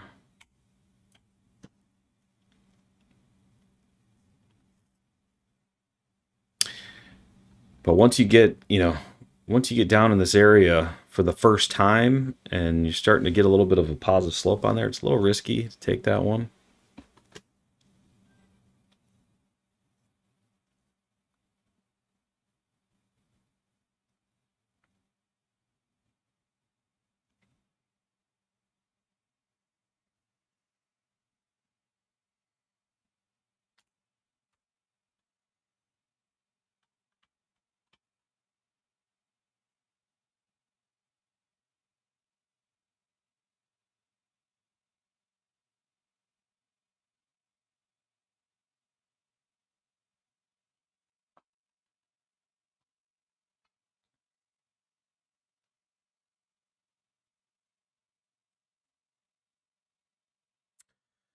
Gary Catlett says we might touch yesterday's low. Yep, I have it marked down here at 602.25 as a potential target. We are getting a delta squeeze setup for a long here though, so I might actually try this long. Delta's starting to turn positive. We're getting this tick up above that delta. The delta does have a positive slope to it, so it checks all our boxes. However, it kind of fights with the 5-minute. But it always does when you're in a delta squeeze scenario. If you want a little bit better entry, you could try to take the 8. Actually, I'm going to try the 8 myself.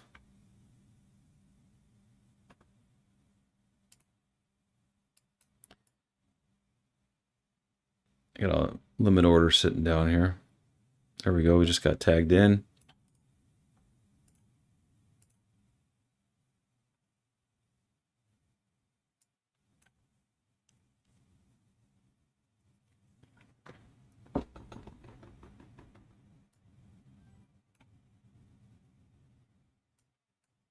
Now we are in a significant downtrend, so any long here, I think I'm just going to go for my standard 125 ticks. See if I can take that off the table quick.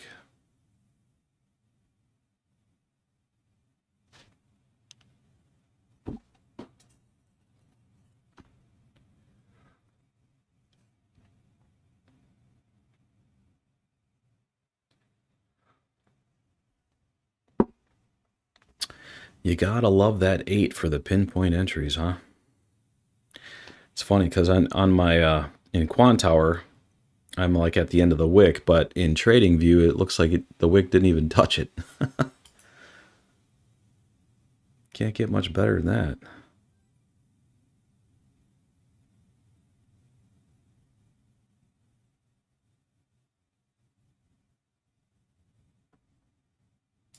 And again, for those of you that are wondering why I went long here, it's because we have a positive slope on the delta.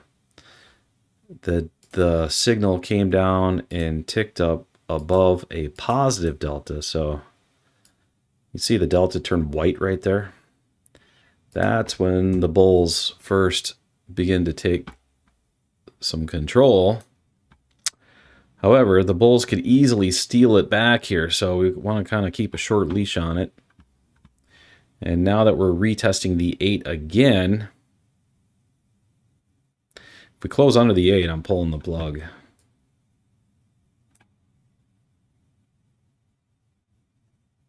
Yeah, the bears are stepping in kind of heavy here now. The delta's starting to turn negative again.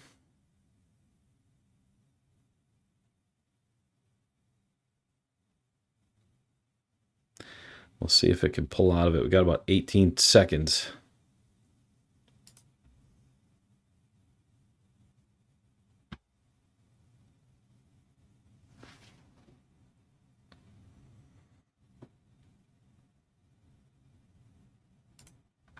And I'm out. Lost 7 1/4 on that one. Didn't quite make it to my 125 ticks.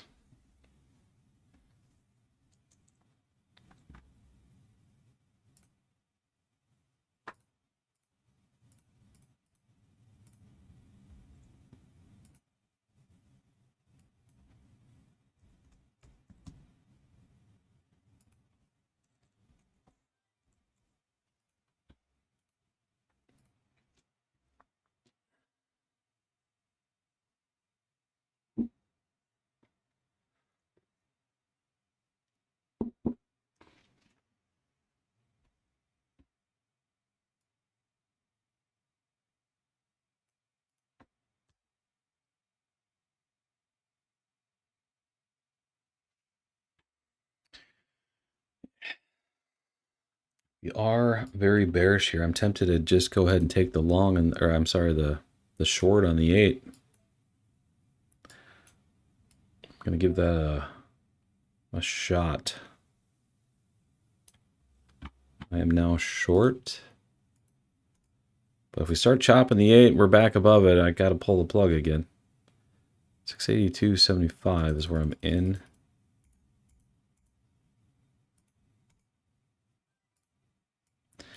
It looks like we're probably going to start chopping the 8.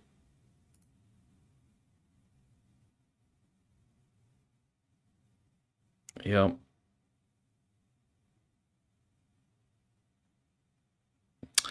Well, we have made a significant move. We could just start chopping sideways from here.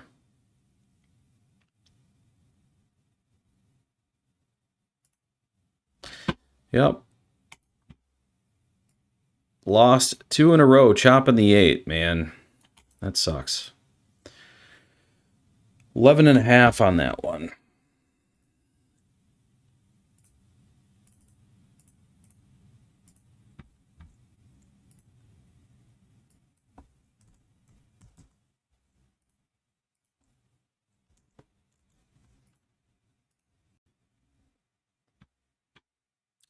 Well, the chop is right on schedule. We're past 10 o'clock now.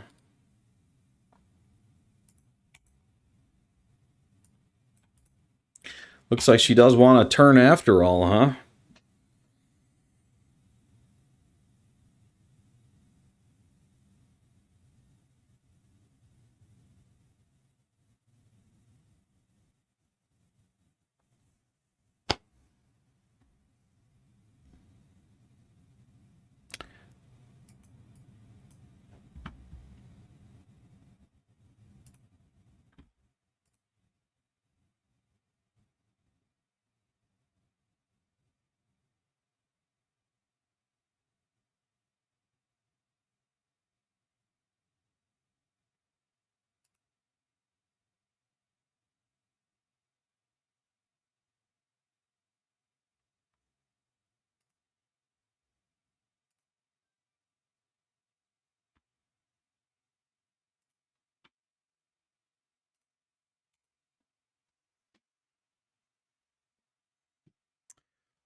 Notice how we squeezed again. I didn't take it though. After, you lose 2 in a row.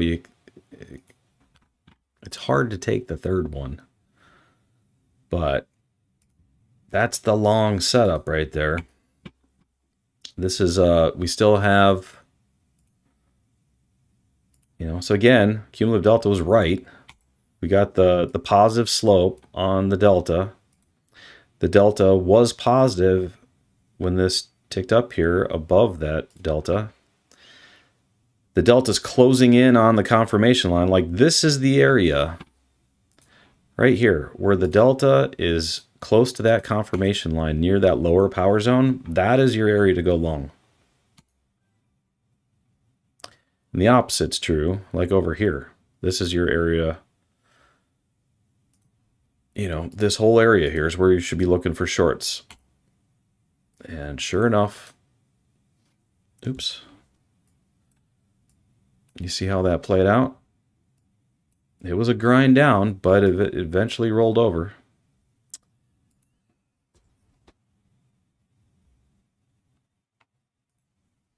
It just sucks when it has to chop a little bit before it does that. Yeah, see, I would have hit my target there.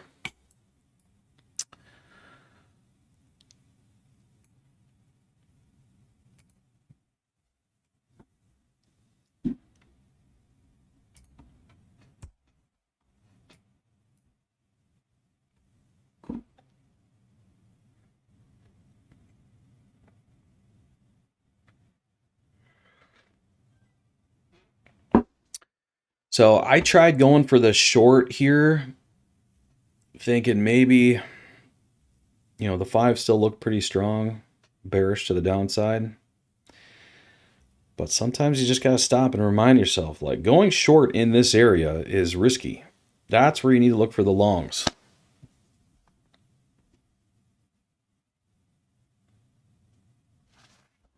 The difference between some of you guys have asked this before, like what's the difference between this area and like this area?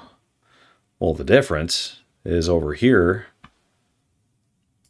the confirmation line is still this far away from the delta. Over here, the confirmation line is like sitting all the way down here on the delta, and we're about to cross above it. That's the difference.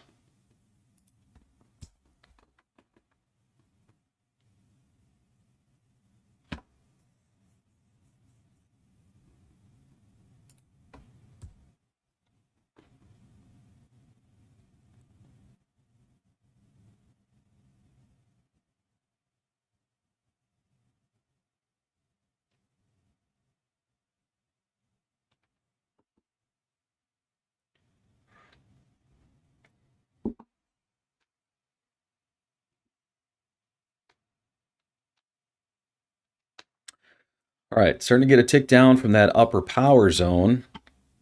So now we're starting to look more at a potential short. When the delta crosses above the confirmation line, even these can be risky to try to go short there. Because once you make that cross at this point, right there, that is where you become bullish. So if you want to be really conservative, you don't short that and you wait for the signal to come back down here somewhere and tick up again. That's your long.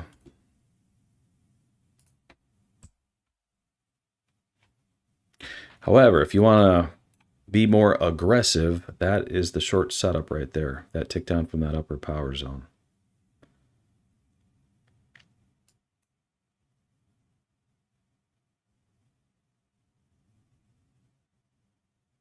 Another thing that you can do is instead of just taking that one, you can just wait for a lower high. So wait for this to come up here again and then tick down for the lower high. That's usually a little safer.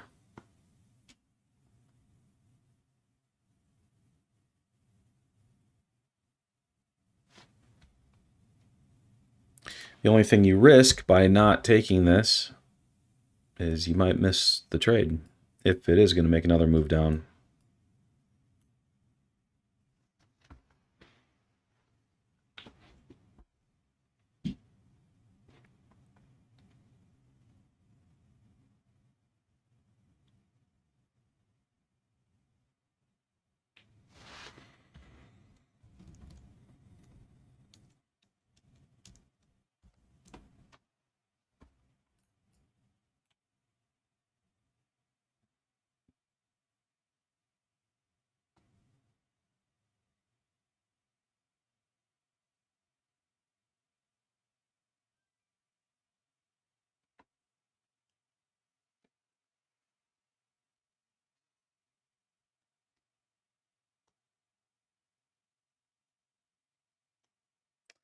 JWAS, did you stop out of that long there, or did you get it?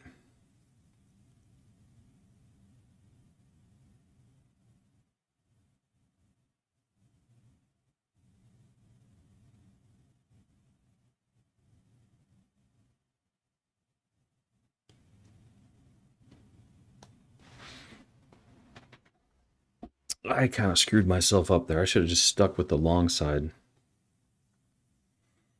instead of trying to take that short.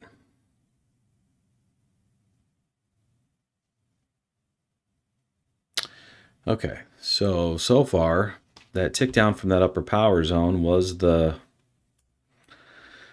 like that was the entry. We still haven't got a lower high.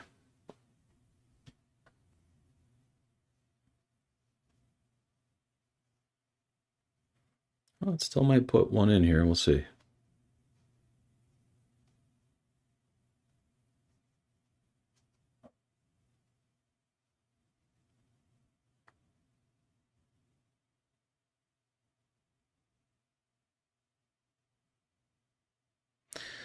Here we just put in a higher low on the signal.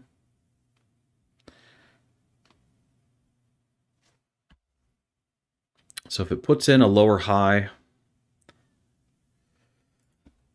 and the delta is weak and starting to round down, something like that,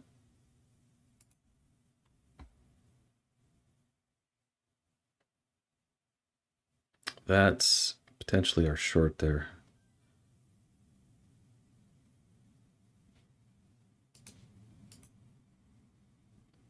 It is printing a lower high as we speak. It's kind of hoping to get more up here near the power zone.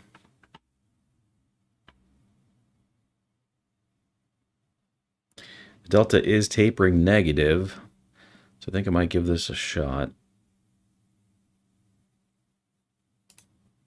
All right, I'm short now.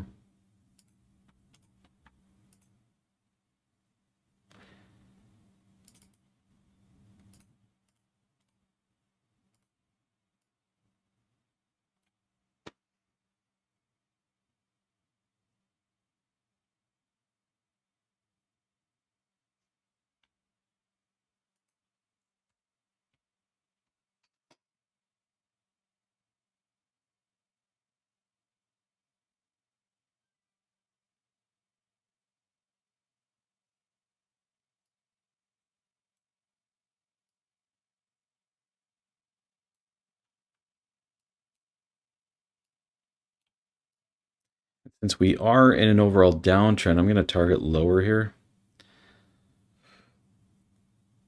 Hopefully get this 602.25.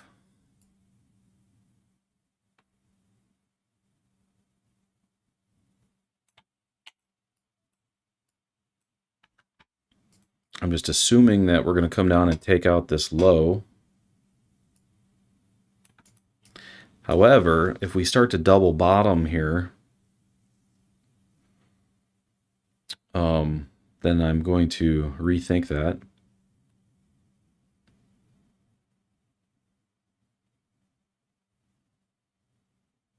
Keep in mind, on the one, we're still bullish because the delta's above the confirmation line. So this is usually kind of a turbulent area where the price could chop, be all over the place if it's trying to turn. However, if this is just a pullback in the downtrend, we should take out this low. We should continue lower.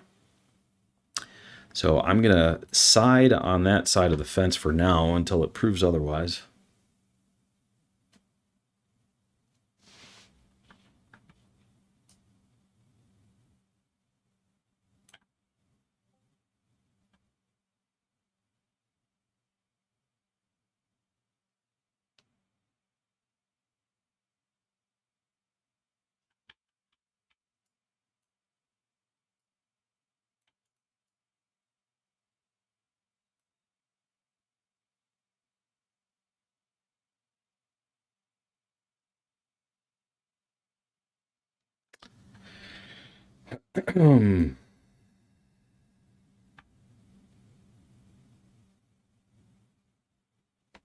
So any tick up from the green zone here with that delta above the confirmation line, I'm going to have to pull the plug on it. So hopefully we just retest the 20 here and just head lower.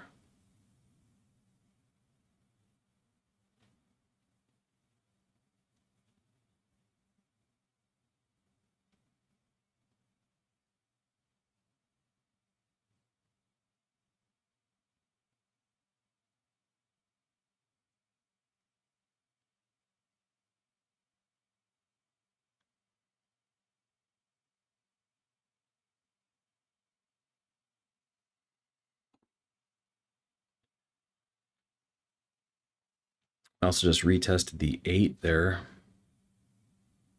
That's pretty much where my entry is.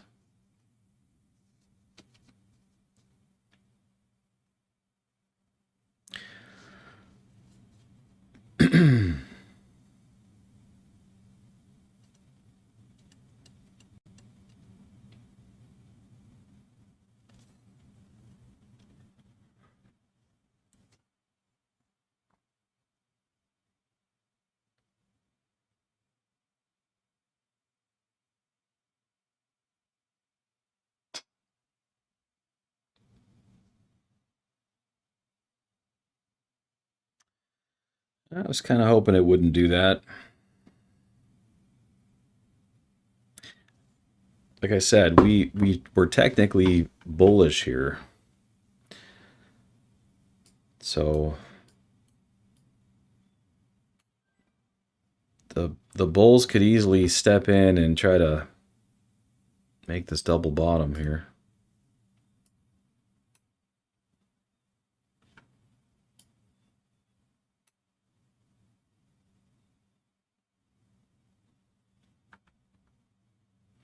We are ticking up from the green zone, and the delta is starting to flash positive, so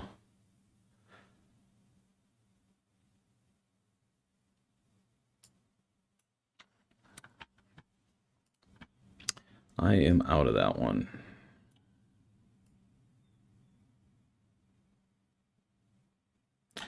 It's like 11 points on that.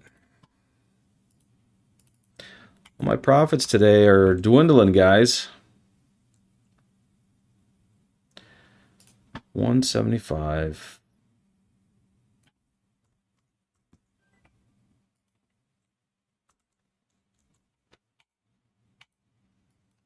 And this is when earlier I was saying if I wanted to be more conservative, I would wait for the long here. Because we had that cross.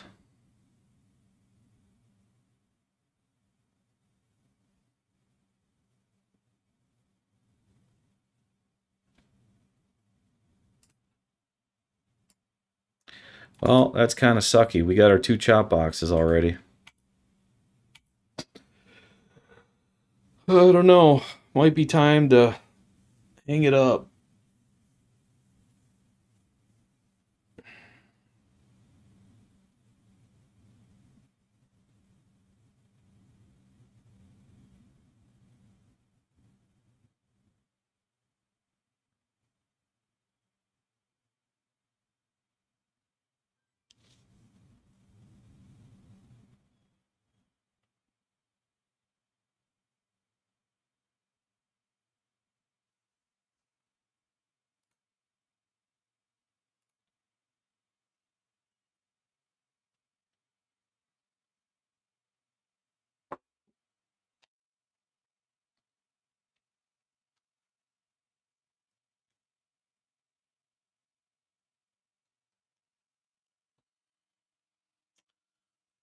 What is your screen name? The First Hour? The First Hour says daily is still bullish. Let's look at the daily. Yes, it is. Daily is definitely still bullish. So is the hourly.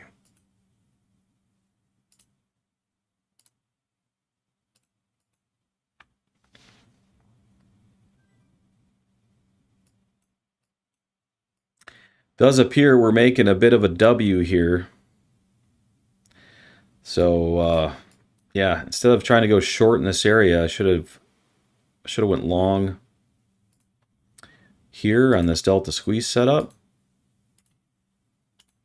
I didn't because I stopped out of my short there and I didn't want to jump into a third trade. And then this one could have went long here on this tick up from the green zone. Technically, that's the long setup there. I just would like to see it come down closer to the delta. But that's the long there. So again, where I stopped out of my short, that's where, look at, would have hit my target already. I feel like I've said that a lot today. I've missed a lot of trades today for some reason.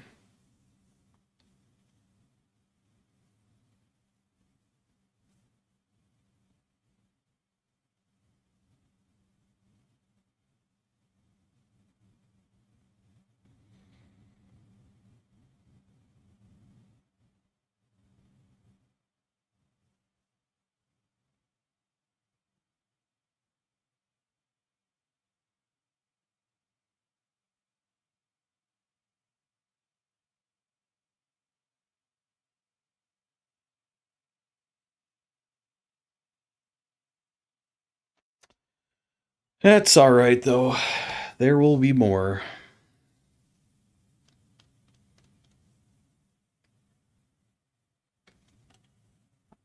I just get more disappointed in myself when I don't execute very well. It's like I know exactly what I should be doing, but sometimes knowing what you should do and actually doing it are two different things.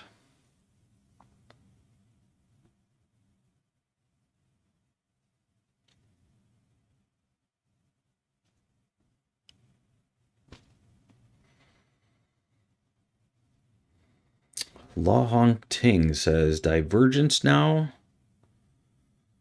Well, it was flashing a little bit of bearish divergence up there. But this move is pretty bullish, so I don't think I would short against that.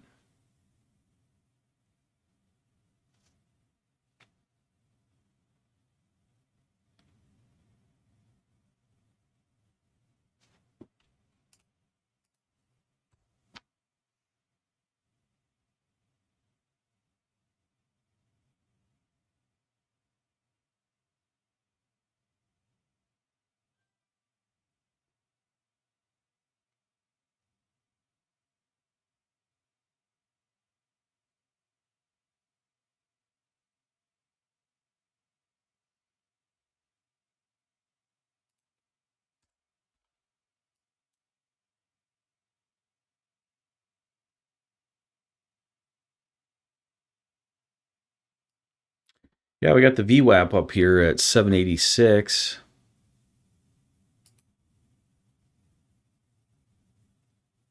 It would have to take out this this other low level that we took out before and retested. So if we take out this little swing high, that's going to be pretty bullish.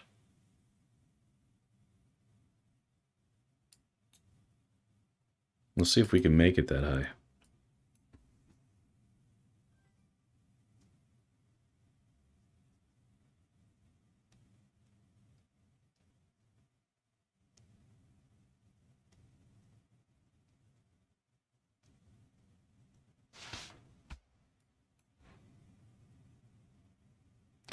So far, that tick down from the power zone seems to be working.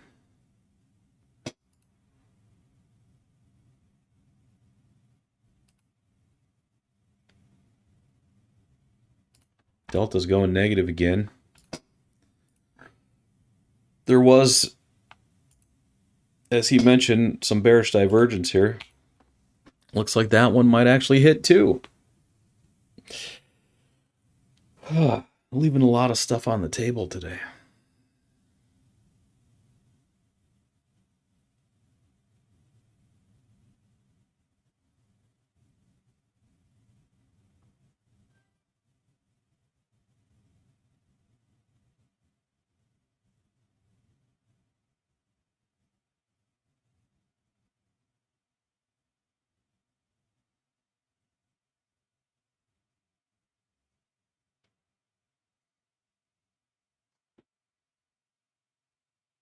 You know, we did have a fair value gap sitting up here too that we just tapped into.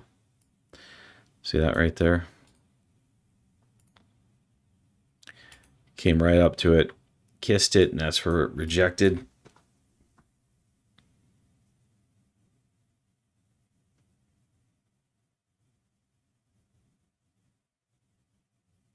Yeah, that one would have hit 31 points.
Black Axe says had to run out for a few, but was going to say about how it's hard to trust your setups even when you know they're right. It's my worst problem. I know having trust in the strategy is still, like, even when you've been staring at this for years, it's still tough. Psychologically, it's tough. You really do have to turn yourself into a robot, and as long as it, the setup meets your rules and your criteria, you just have to take them because you don't know which ones are going to win. You don't know which ones are going to fail.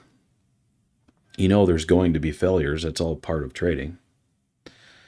So trying to pick and choose which ones to take and which ones not to take, a lot of times it just puts you in a worse position because it skews your results. If you go and back test, you don't say, oh, well, I wouldn't have taken this one, or I would have, because of X, Y, and Z. Like, if it meets your criteria, it meets your criteria. You just need to take it. And so, across the series of trades is what's important. So, over the series of 20, 30 trades, what does your risk reward look like? What does your win rate look like? When you start to pick and choose those,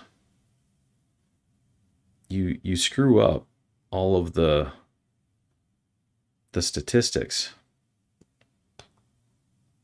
That's why every time I backtest this strategy, the numbers are always through the roof.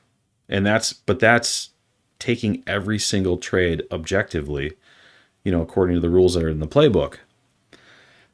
If I start picking and choosing, you can throw all that, out the window.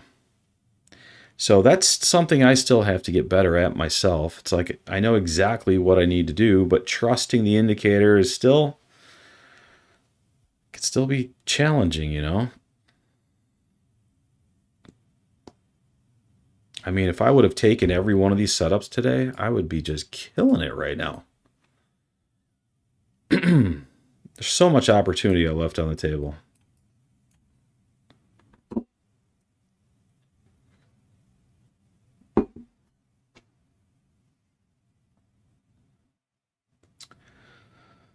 Law Hong Ting says, just statistics always go with the higher probability of trade. Well, yeah, but the question is, which ones are higher probability? If you backtest all the scenarios in the playbook, they all have relatively, the same probability. They're all, I'd say, in the 60 to 70% zone typically.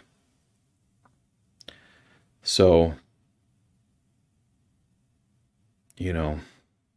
it's funny because the ones that you think are higher probability aren't necessarily the ones that are higher probability. It just seems that way, at least in my experience. It's like I looked at not taking this tick down from the upper power zone because I was thinking it's less probability, but in reality it's not. And it would have hit.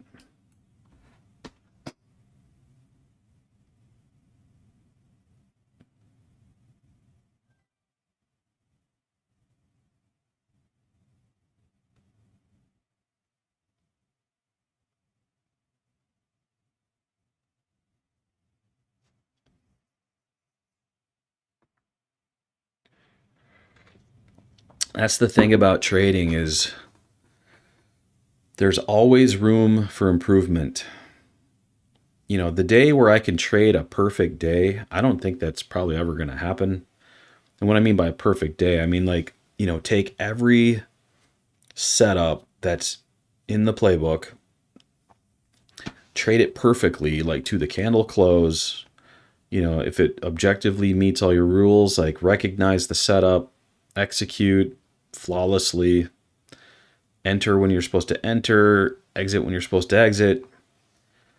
If I backtest, I can easily do that. But in real time, it's a challenge because your mind plays tricks on you.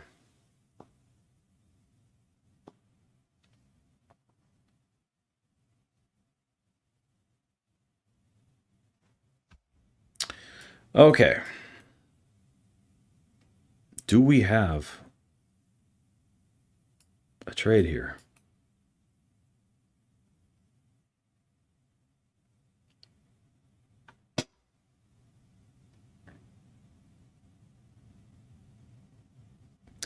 We have a negative sloping delta, and we just had a lower high on the signal. So I went ahead and took that short.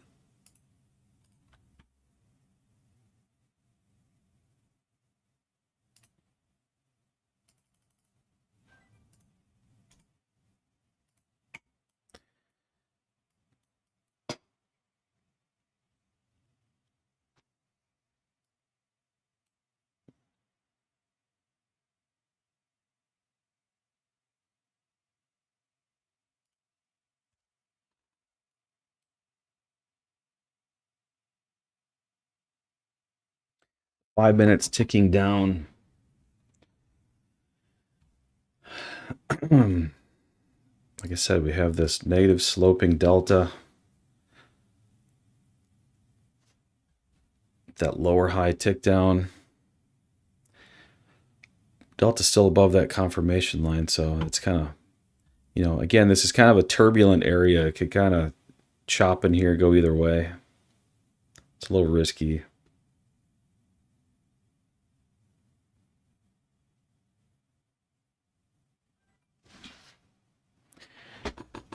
But the slope of the delta is usually what ends up winning out in these situations. So if it's sloping downward, that's usually the side to be on.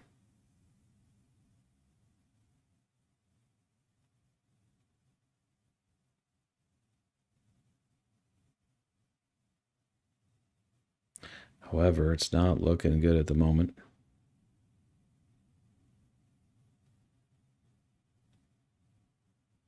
I need to stay under that 8 SMA.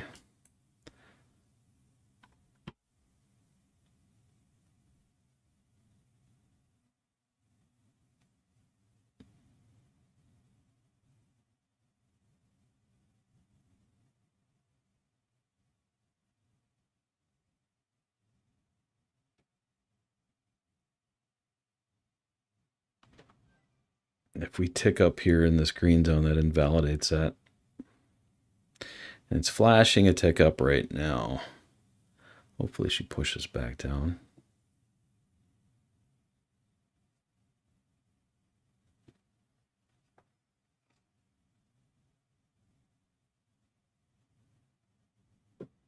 And it's not looking good. I'm out.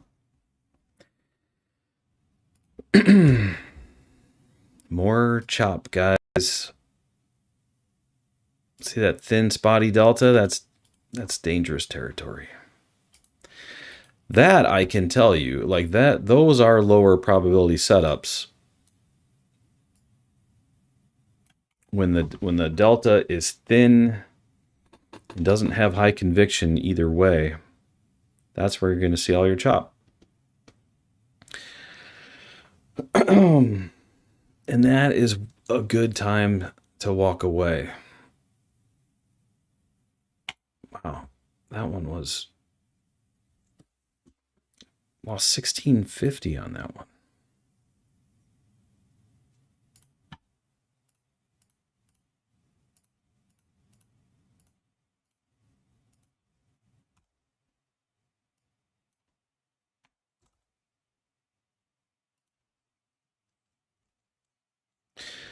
So I'm getting in that space where I end up taking all the losers, but not the winners.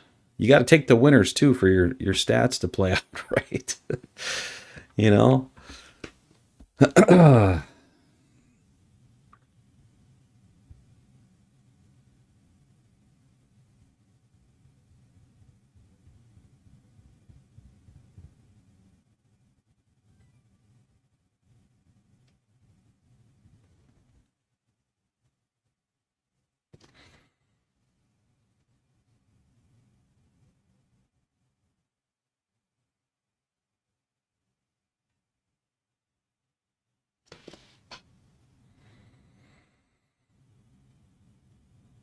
We're at the major structure level. Need a lot of volume to move this. Yeah, it says chop all over it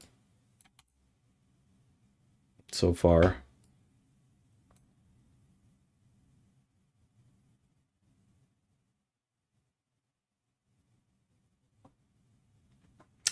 Law Hong Ting says 15 minutes sideways. We can trade at the power zones only. Yeah, power zones.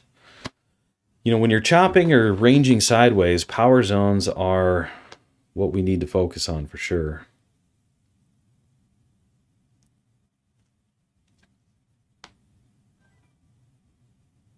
That ends up acting as a pretty good filter to filter out a lot of the chop.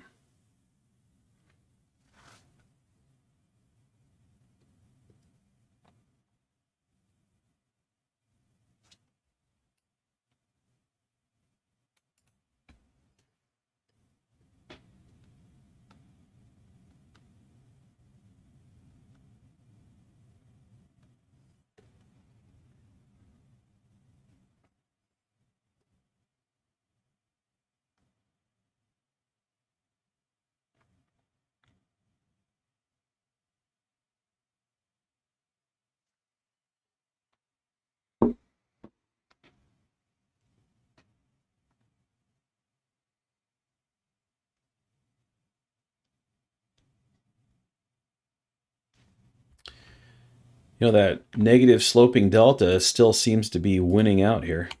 And I mentioned earlier that if you trade on the side of the delta slope, that's usually the side to be on.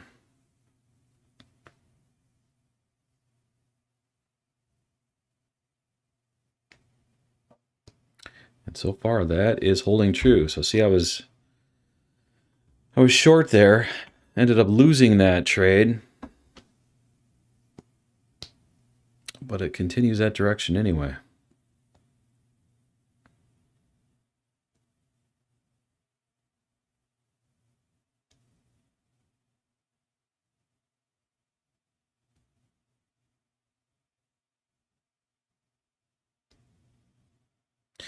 Starting to get a tick up in that power zone. So if you are going to trade power zones, this is it.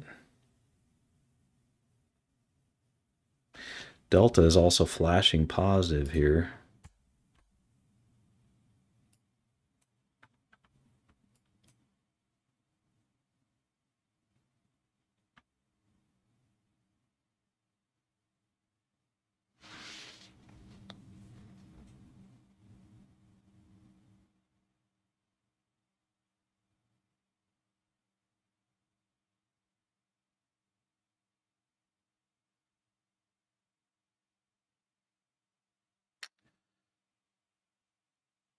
That tick up was like just barely.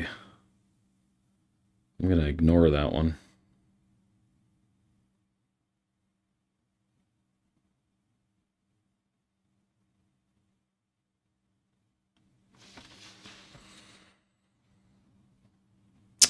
Yeah, Cumulative Delta on other platforms is not going to be the same as this. This is a... Zeiierman has a proprietary way that he calculates the delta. I'm not really sure what he uses for that calculation, but it's definitely different.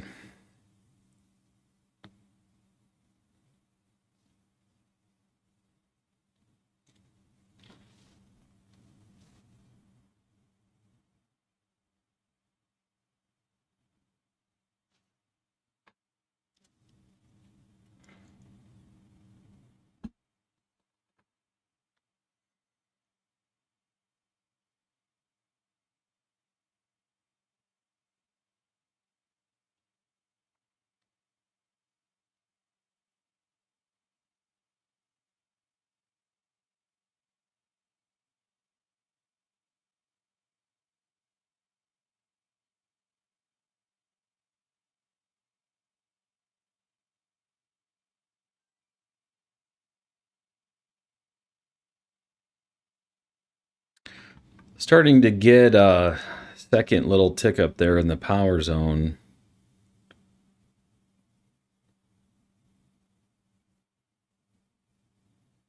It's just flashing. It's not official yet. We also have the Delta grinding its way back underneath that confirmation line.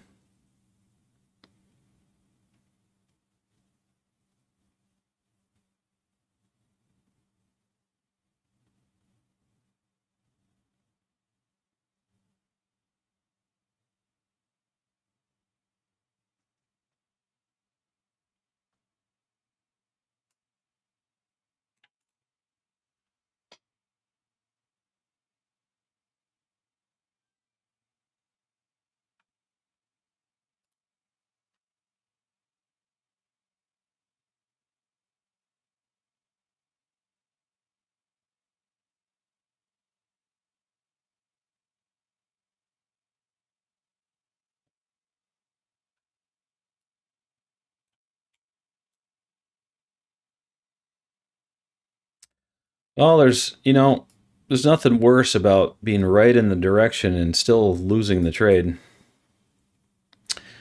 That doesn't do you any good psychologically.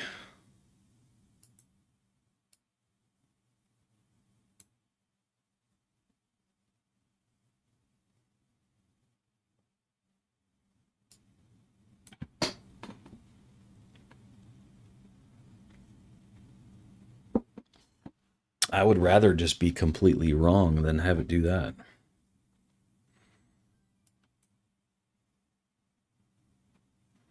And it's like it's just messing with you.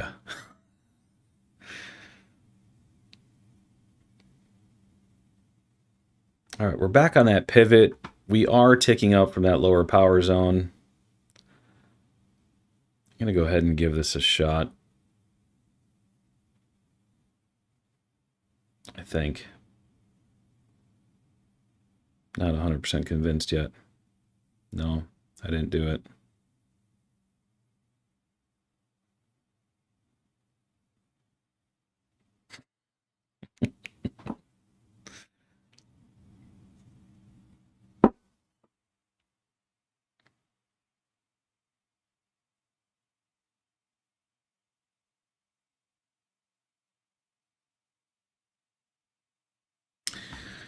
Yeah, I don't know.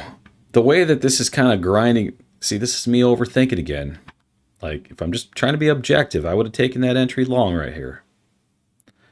But something tells me it wants to take out this low first. And that this is a trap.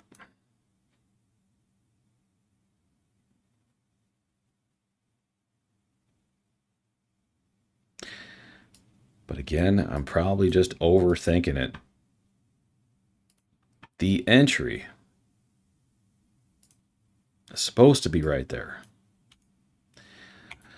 Let's just simulate this one. Maybe it'll give me some confidence back if it wins.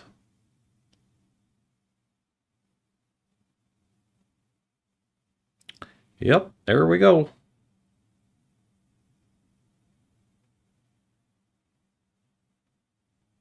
That's what it's supposed to do. I tell you. That's the entry. Those power zones are powerful. You don't get those with the regular cumulative delta on other platforms.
Well, there is one thing that I can do here.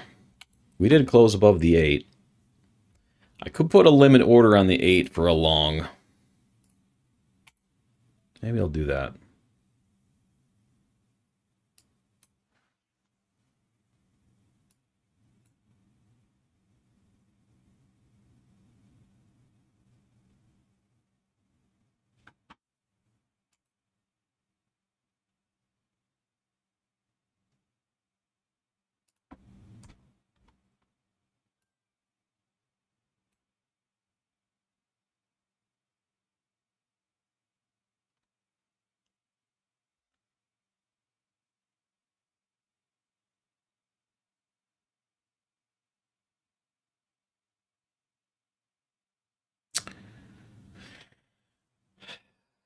I think she was right on the money on that one, though.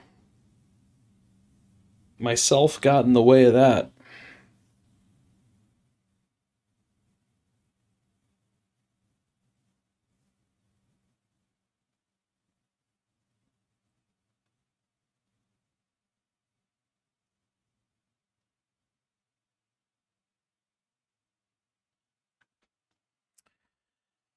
Hmm.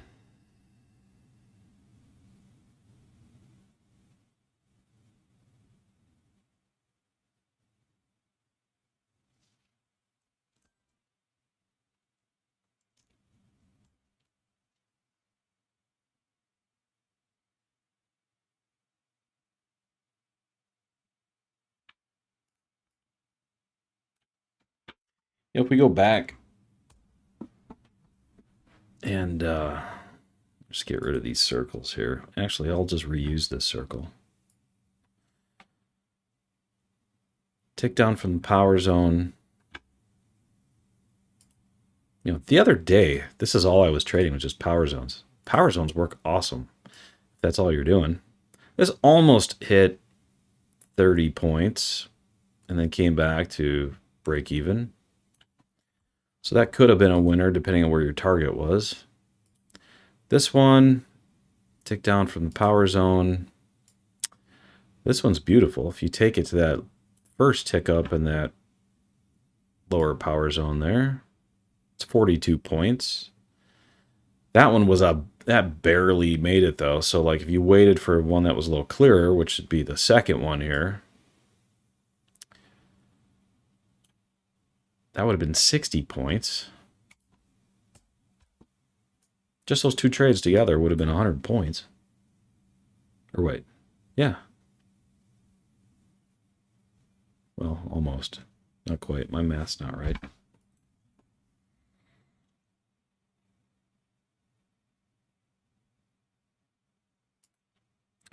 And then, you know, flipping long on this one that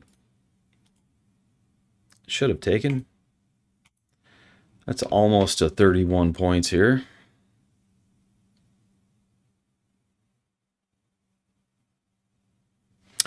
The Delta squeeze setup that I first got stopped out of because I was a little early. I should have taken the second one and didn't. That would have been another, let's see. That easily hit the 125 ticks, 31 points.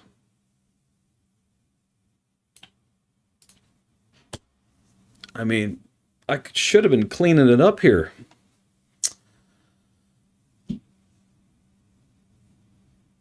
Go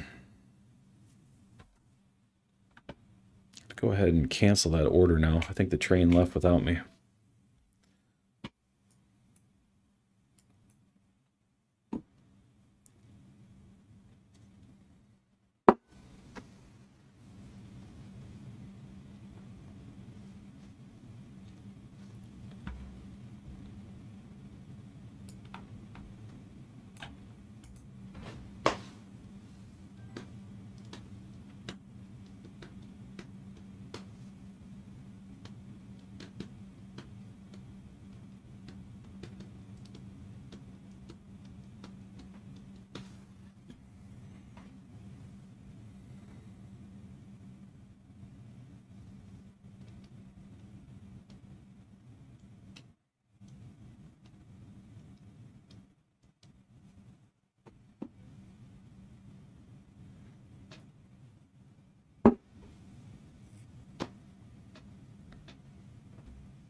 5-minute, we got a higher low on the signal ticking up. The delta's turning positive finally on the 5.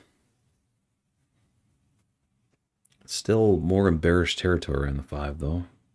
But I think we've made our move, and now we're in more of a ranging scenario. So again, power zone should be where it's at.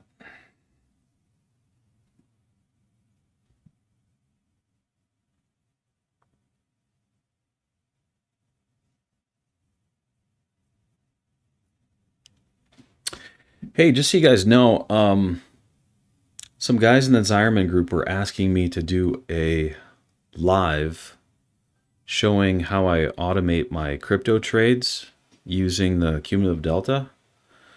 So we've been trying to figure out like a good day and a time to do that, and we're kind of playing around with the idea of doing that tomorrow at possibly 10 a.m. Central Time. So if anyone out there is interested in seeing that, I'm going to be live probably tomorrow, unless it looks like it's not going to work out for a lot of the guys in the group, then we'll probably choose a different time. But so far, right now, we're kind of planning on 10 a.m. tomorrow, Saturday, Central Time. And so it's going to be more of like a Q&A thing. So I'm just going to answer questions, show people how to create an automated bot using the Cumulative Delta, using TOMMYBOTS. And yeah, we'll just see how it goes. We'll see what kind of questions people have.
We're back in that upper power zone now.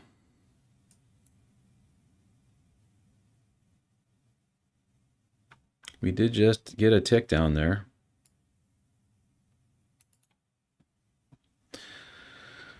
I did not take the short though.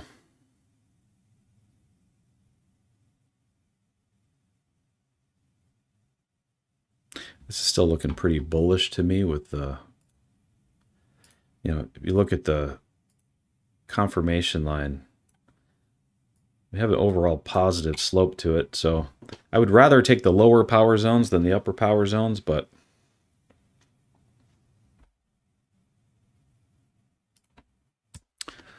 Stealth went short.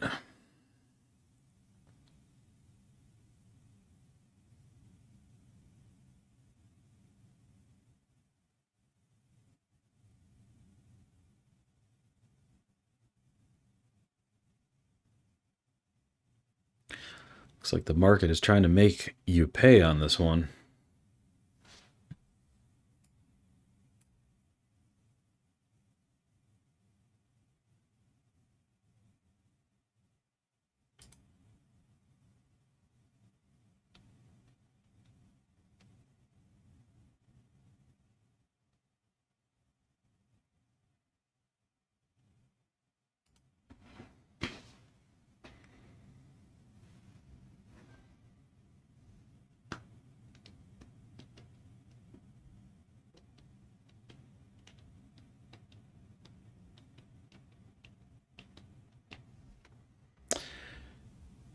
Delta's back above the confirmation line, so I mean, technically we are more bullish than bearish.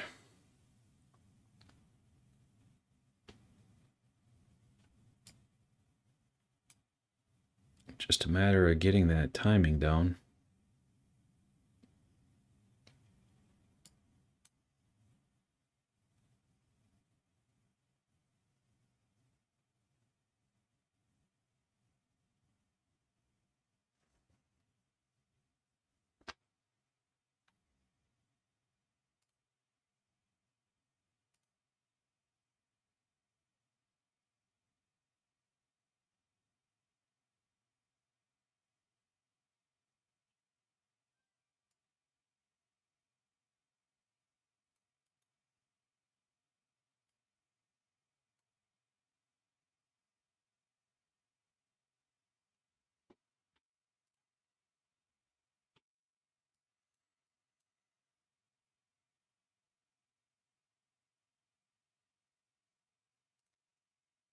Starting to put in our second lower high there. I'm going to try this one. Short.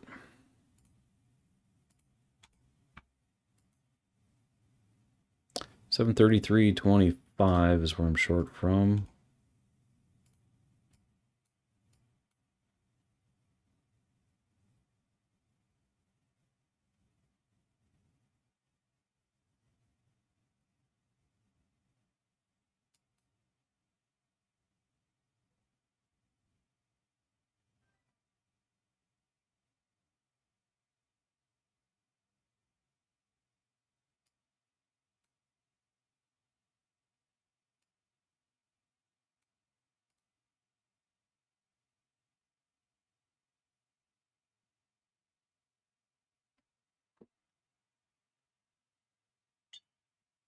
I'm going to keep relatively shallow targets on these now, since I think we are kind of just more ranging here. So I'm going to go for my standard 125 ticks if I can get it.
Almost there.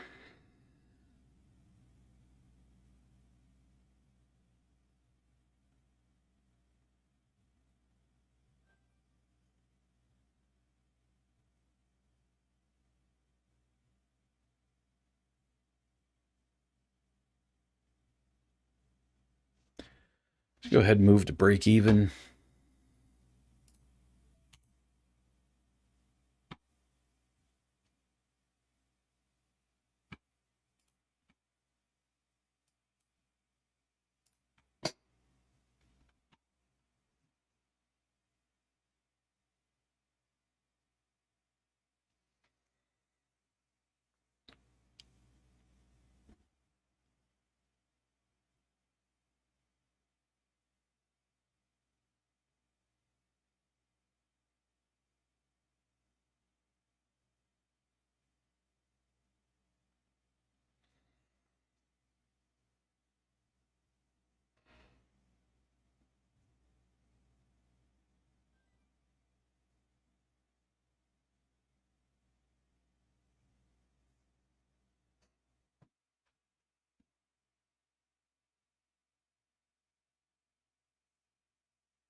Hey, John, would you send a link out for your crypto session tomorrow? I had to step away.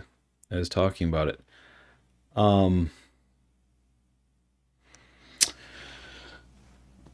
Well, if you're subscribed, I think when I schedule it, I think you're going to get an email. I'm not sure if that goes out when it goes live or if that goes out when it's scheduled. I guess I don't know how that works with YouTube. But right now, tentatively, we're planning 10 a.m. tomorrow Central Time. So the link should be just there on my YouTube channel.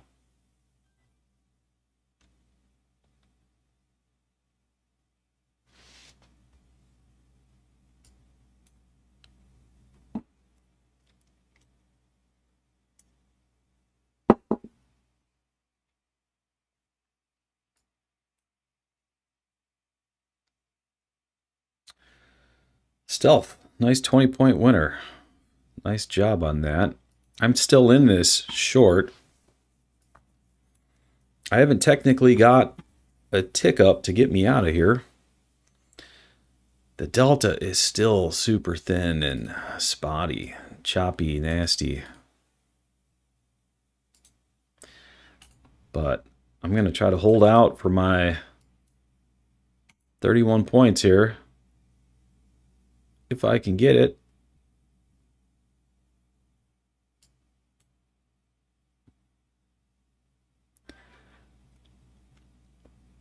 It's playing with me though.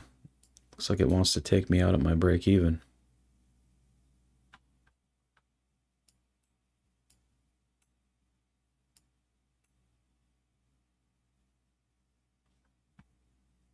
We do have a rising delta, although it's very thin and spotty, like I said.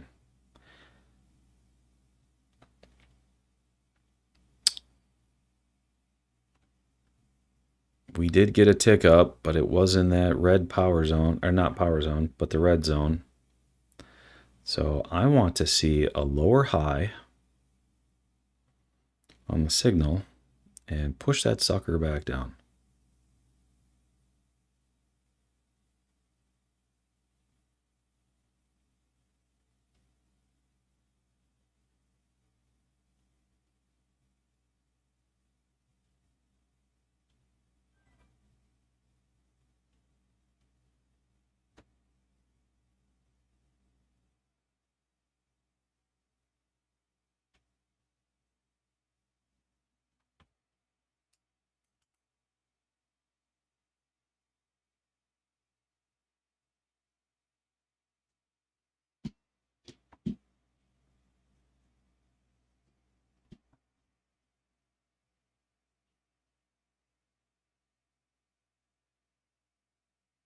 Ah, it just got me.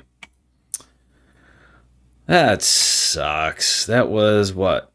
I was up 26 points. Let it came back to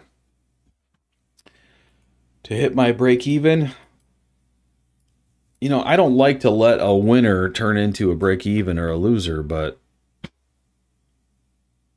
sometimes that's what you have to do if you're going for the bigger move.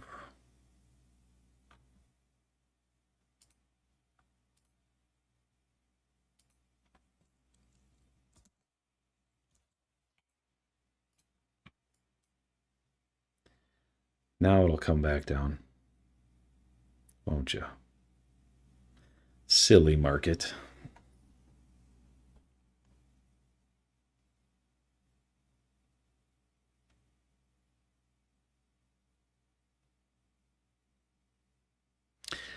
There's our lower high tick down. Of course, it had to get me there on that wick. I knew it.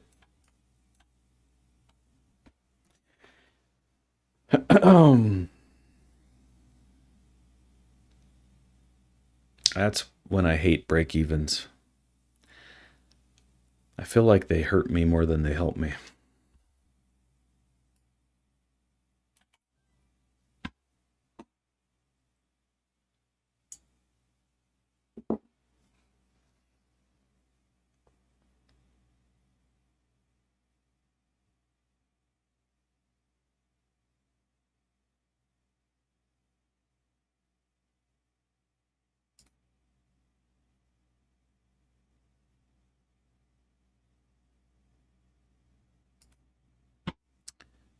think that one is going to hit. Yep, that would have hit. If it wasn't for that little wick, that would have hit.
Well, we got our signal back down in the lower power zone, so now we just have to wait for the long setup.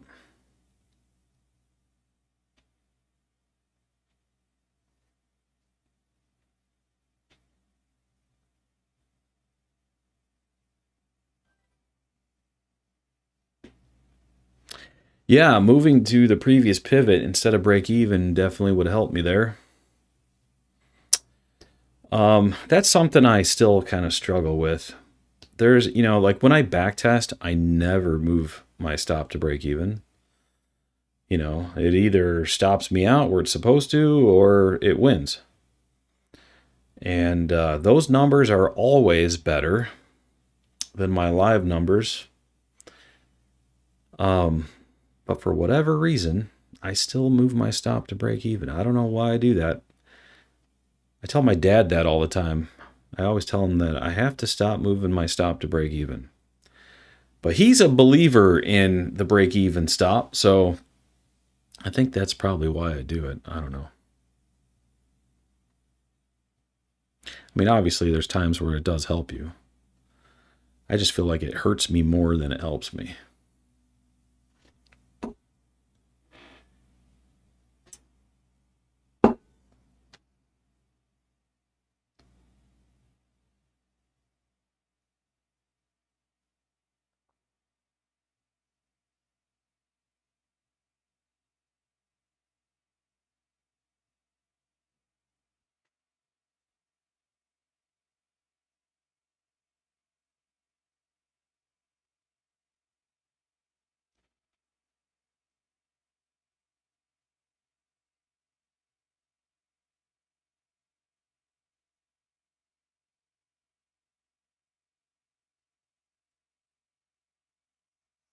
All right, there's our power zone tick up, flashing.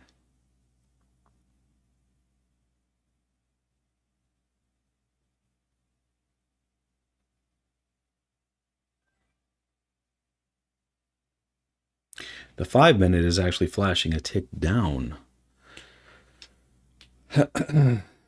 So, a little bit of disagreement there between the time frames.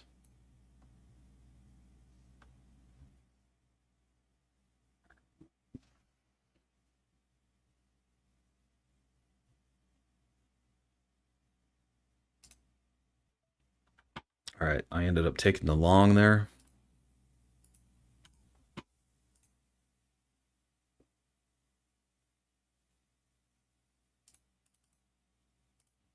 $704.50.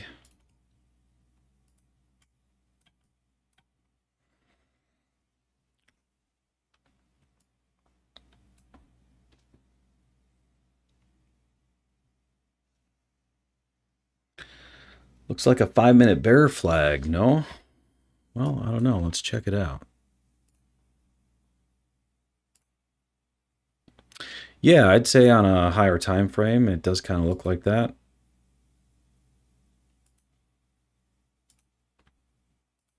But even if that's the case, there's still money to be made on the long side on the 1.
Starting to flash a second tick up from that lower power zone.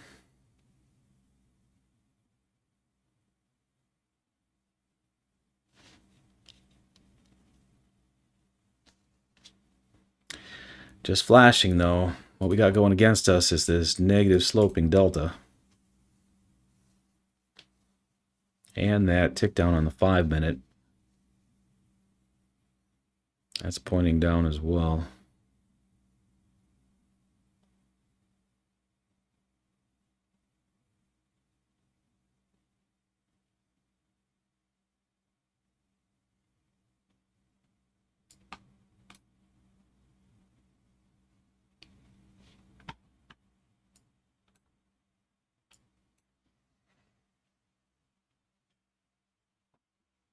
Looks like it's gonna get me. Yep. It just got me.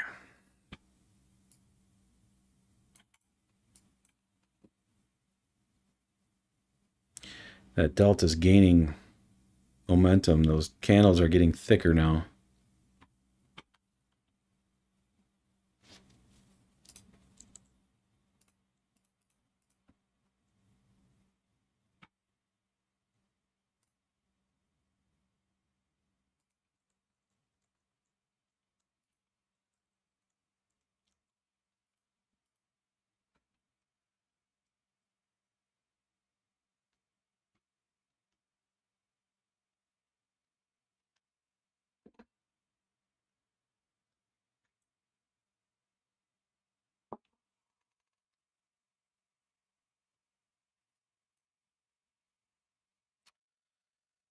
Might have been just a tad early on that. Yeah, I think you're right. The trend line is lower on that one.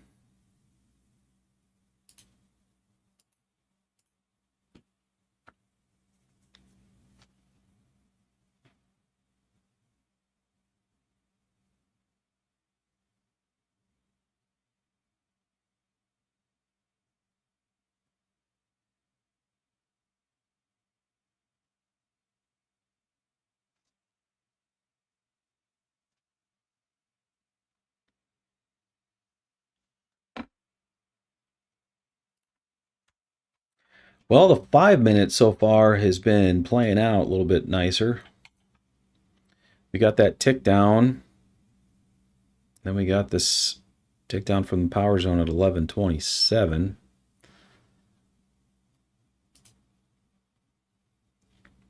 And it's been moving down ever so slightly ever since. We did just touch that bottom trend line. So we'll see if we get a second tick up here in this zone.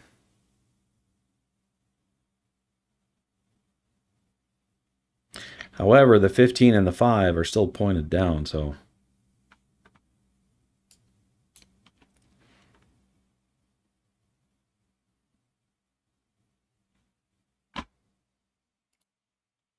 all right, I just took that one long again. Second try on this one.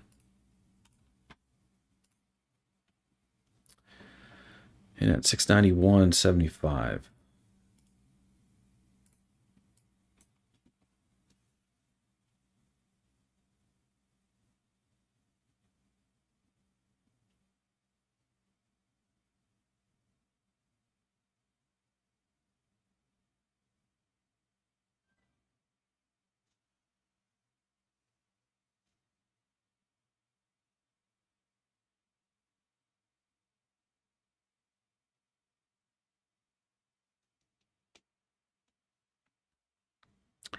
You guys see how many chop boxes we have on the screen?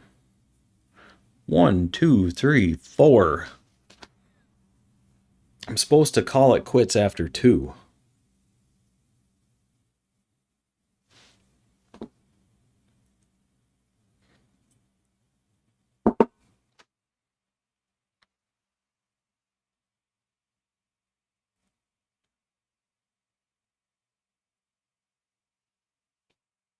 However, I still think I could pull out of this, so I'm going to keep going for now.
We do potentially have a little bear flag on the 1 here developing.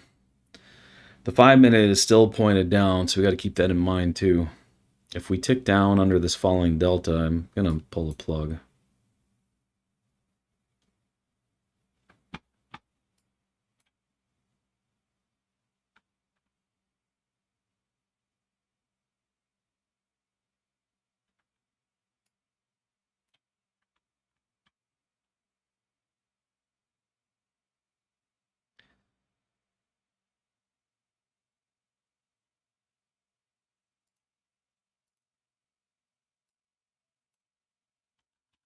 I pulled it there.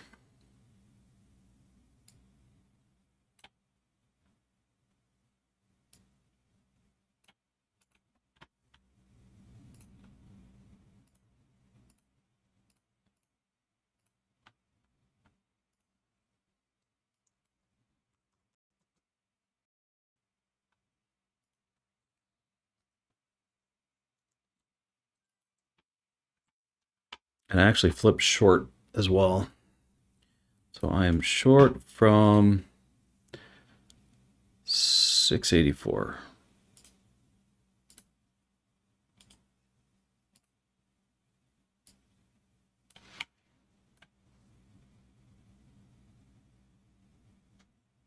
The reason why I went short, we have this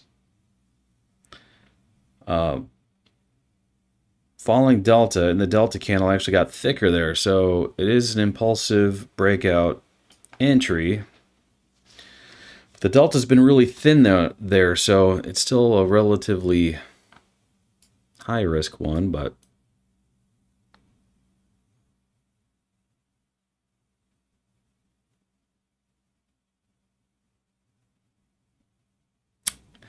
if this ticks up here and just starts to chop more, I'm just gonna call it a day.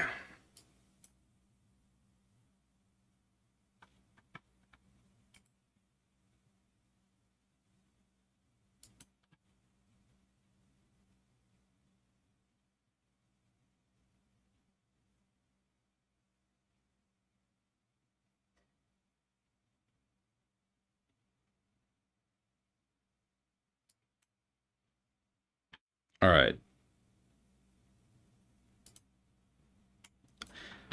I'm out. I ended up flipping long here. I said I was going to call it a day, but we got a higher low. Delta's turning positive. Giving it one more chance. If this doesn't work out, I'm calling it a day.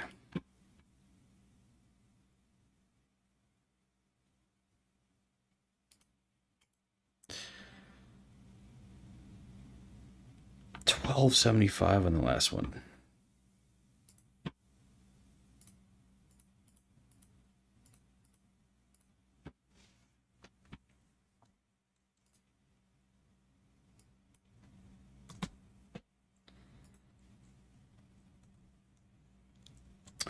I took a okay day today and turned it into a bad day. That's not good.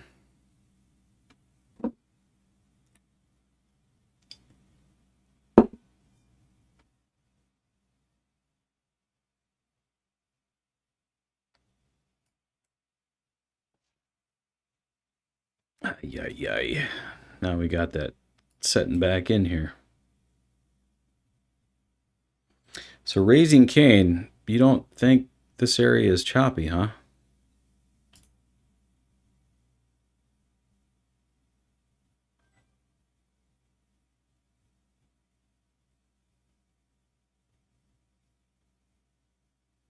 I just have very objective rules for marking out chop, which usually works pretty well. And you know, the moves in between those chop boxes are fine. It's the chop boxes that cause the problems.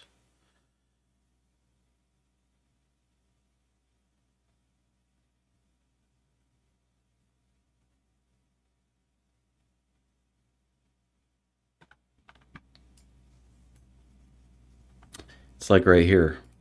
You know, we were negative, then we turned positive, then now we're negative again.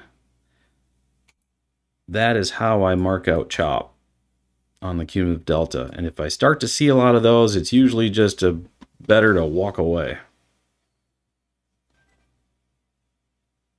No, I don't think the day was choppy either. I think the day was great. I left so much opportunity on the table by not taking trades. That's actually, I think, the biggest reason why I'm having a rough day today is because I was hesitant too much and didn't take trades that I should have taken. But the movement today was awesome. I agree with you.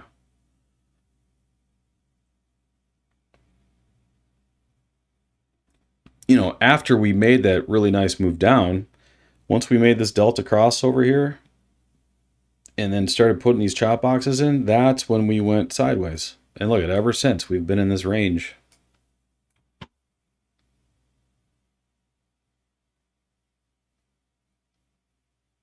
Yeah, no, I don't think today was choppy at all. I think right now is choppy.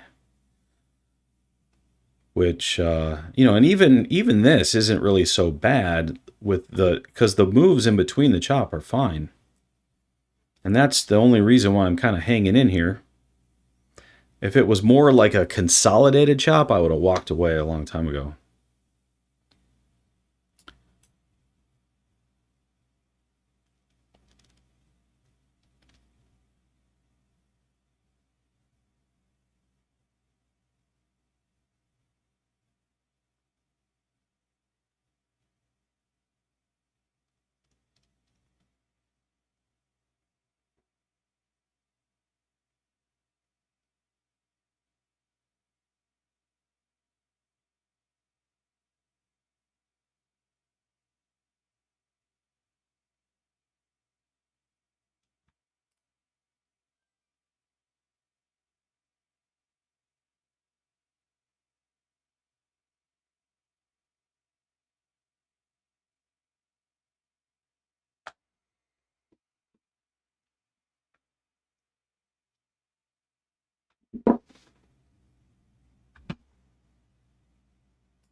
Raising Cane, you ever look at the Z cumulative volume delta with a range chart?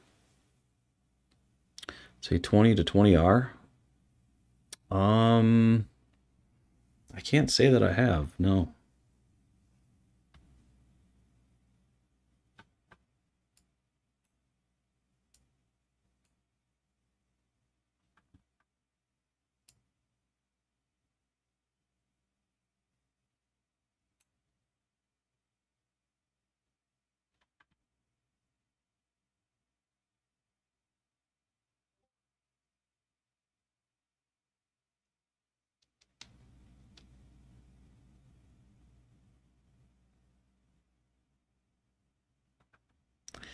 It is looking a little bear flaggy to me, though.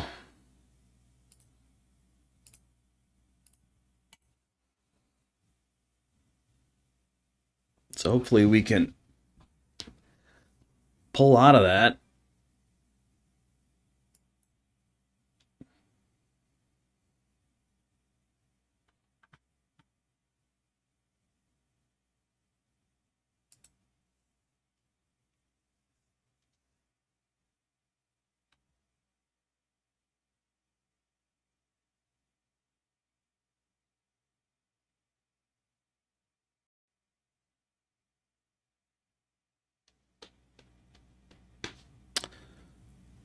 Well, so far, so good. It's a grind, though.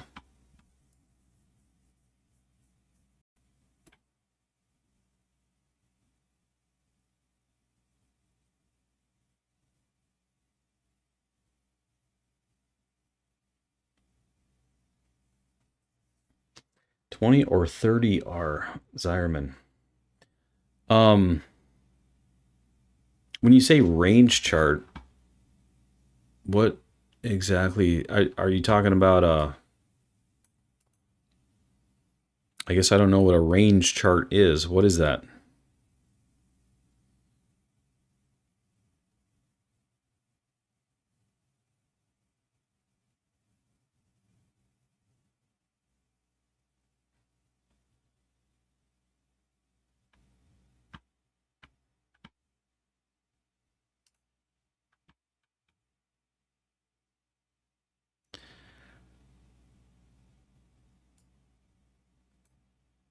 It's still looking really heavy to me. The price action is, even though the delta's going up.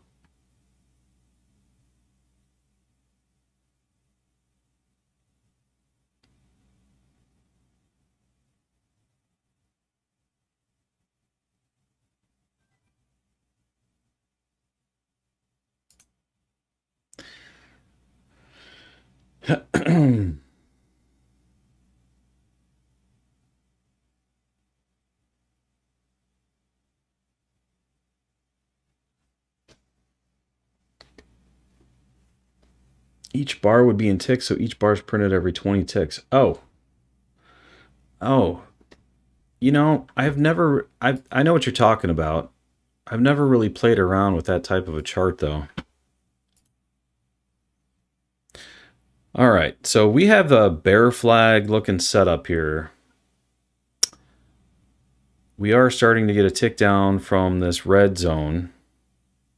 It is looking kind of heavy to me.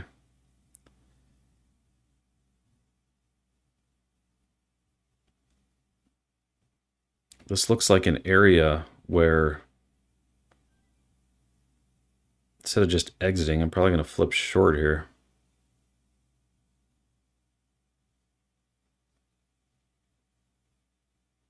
If we get this tick down, which is not official yet. Got about 13 seconds.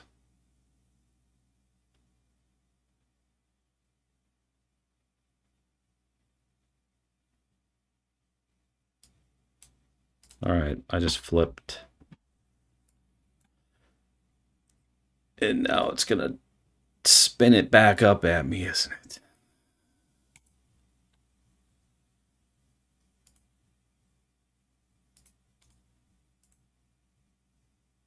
The chop is real. Ay, ay, ay. All right. Yeah, after this, I'm done. Okay. That last one was 6.75.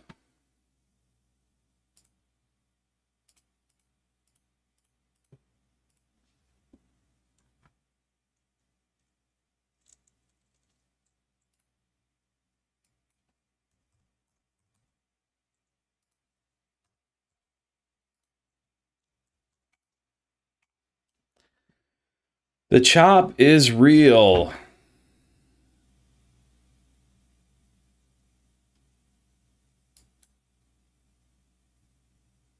All right, looking for it to slam it back down here.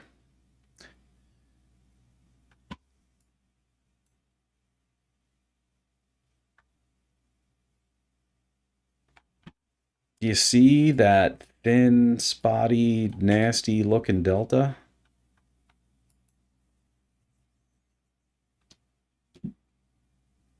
Those are the exact type of market conditions I despise.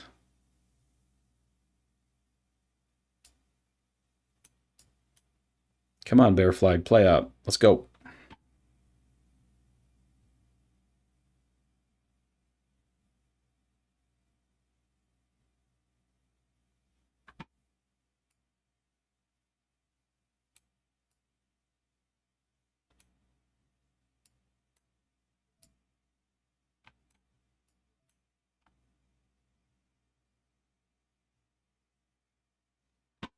We got our second tick down from that red zone. It should want to push down. It's just really fighting it. We're also flashing a tick down on the 5.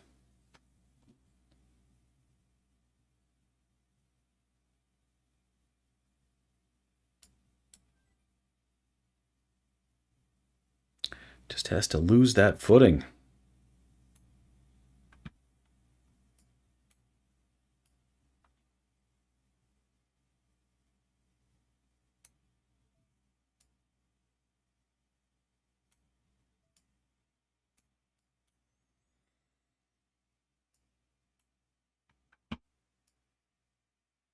Oh, come on, market.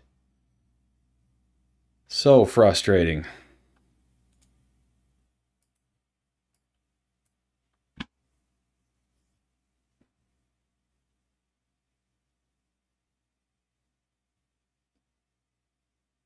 There's our barcoding for you. All right, I've had enough of this, guys. I just pulled the plug. It's like 17.5 on that one. No fun. Man, I thought today was going to be a great day. I just turned it into a terrible one. Minus 17.5. Yikes. Minus 79.25. Yep. I was just not on top of it today. I think I would have been fine had I taken all of those setups that I, for whatever reason, didn't take. And then once I got my second chop box on the screen, which is usually my rule to call it quits, I think I would have ended the day pretty good. But I pushed it and got caught in the chop like a dummy. So anyway, tomorrow I think I'm going to do that live at 10 a.m. That could potentially change. It depends on whether or not that works for everyone in the Zeiierman group. But it is going to be on the YouTube channel for free. So even if you're not a member of the Zeiierman group, feel free to chime in and ask questions or whatnot. But I'm going to be showing how I automate my crypto trades using the Cumulative Delta and TOMMYBOTS on the hourly chart. So if you're interested in that, check it out. Otherwise, if I don't see you guys tomorrow, I guess I'll see you on Monday. If you continue trading today, good luck. and have a good one. Oh, wow, look at that move. It's like one of those big Delta candles. I mean, who even trades those tiny candles anymore? I like big fat candles, I can't deny. When the Delta's green and riding high, when a chart spikes thick with a bullish wick, I'm glued to my screen, that's the trick. I want to bounce quick, can't let it go. Big Delta bars, let that volume show. I'm zooming out, yeah, that's my groove. Catching waves in a Delta move. Wanna trade slow? Nah, too tame. This market's got heat, I'm in the game. Delta's skinny, not my taste. Fat candles on my happy place. Oh, traders, let me see that line. When the buyers push, I feel just fine. It's the fat move, no squeeze fake. I'm in this trend with no break. Got entries, stacking tall, no weak signals, I'm all in, y'all. Skinny candles just ain't for me. Big Delta's not golden key.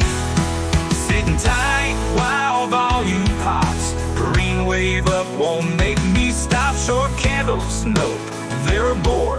Give me fat Deltas, I want more. Like those thick moves, yeah, yeah. I wanna break through, you know. Then hope and play, don't you fold. Big Deltas fill the chart with might. Skinny moves don't make it right.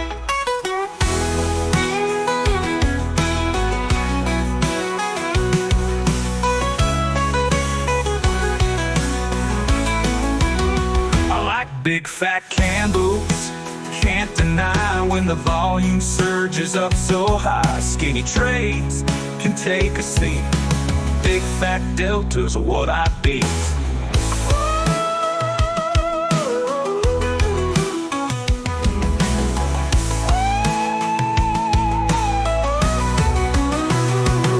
Well, traders low, let me see that life is good. Am I happy? Delta skinny, not my taste. Fat candles on my happy place. Oh, traders, let me see that line. When the buyers push, I feel just fine. It's the fat move, no squeeze fake. I'm in this trend with no break. Got entries, stacking tall, no weak signals, I'm all in, y'all. Skinny candles just ain't for me. Big Delta's my golden key.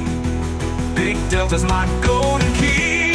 Sitting tight while volume pops. Green wave up won't make me stop. Short candles, nope, they're a bore. Give me fat Deltas, I want more.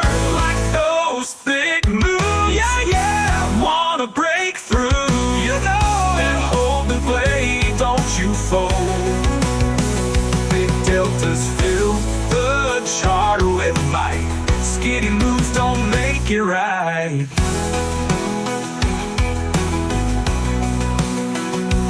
Like those thick moves, yeah, yeah. I wanna break through, you know.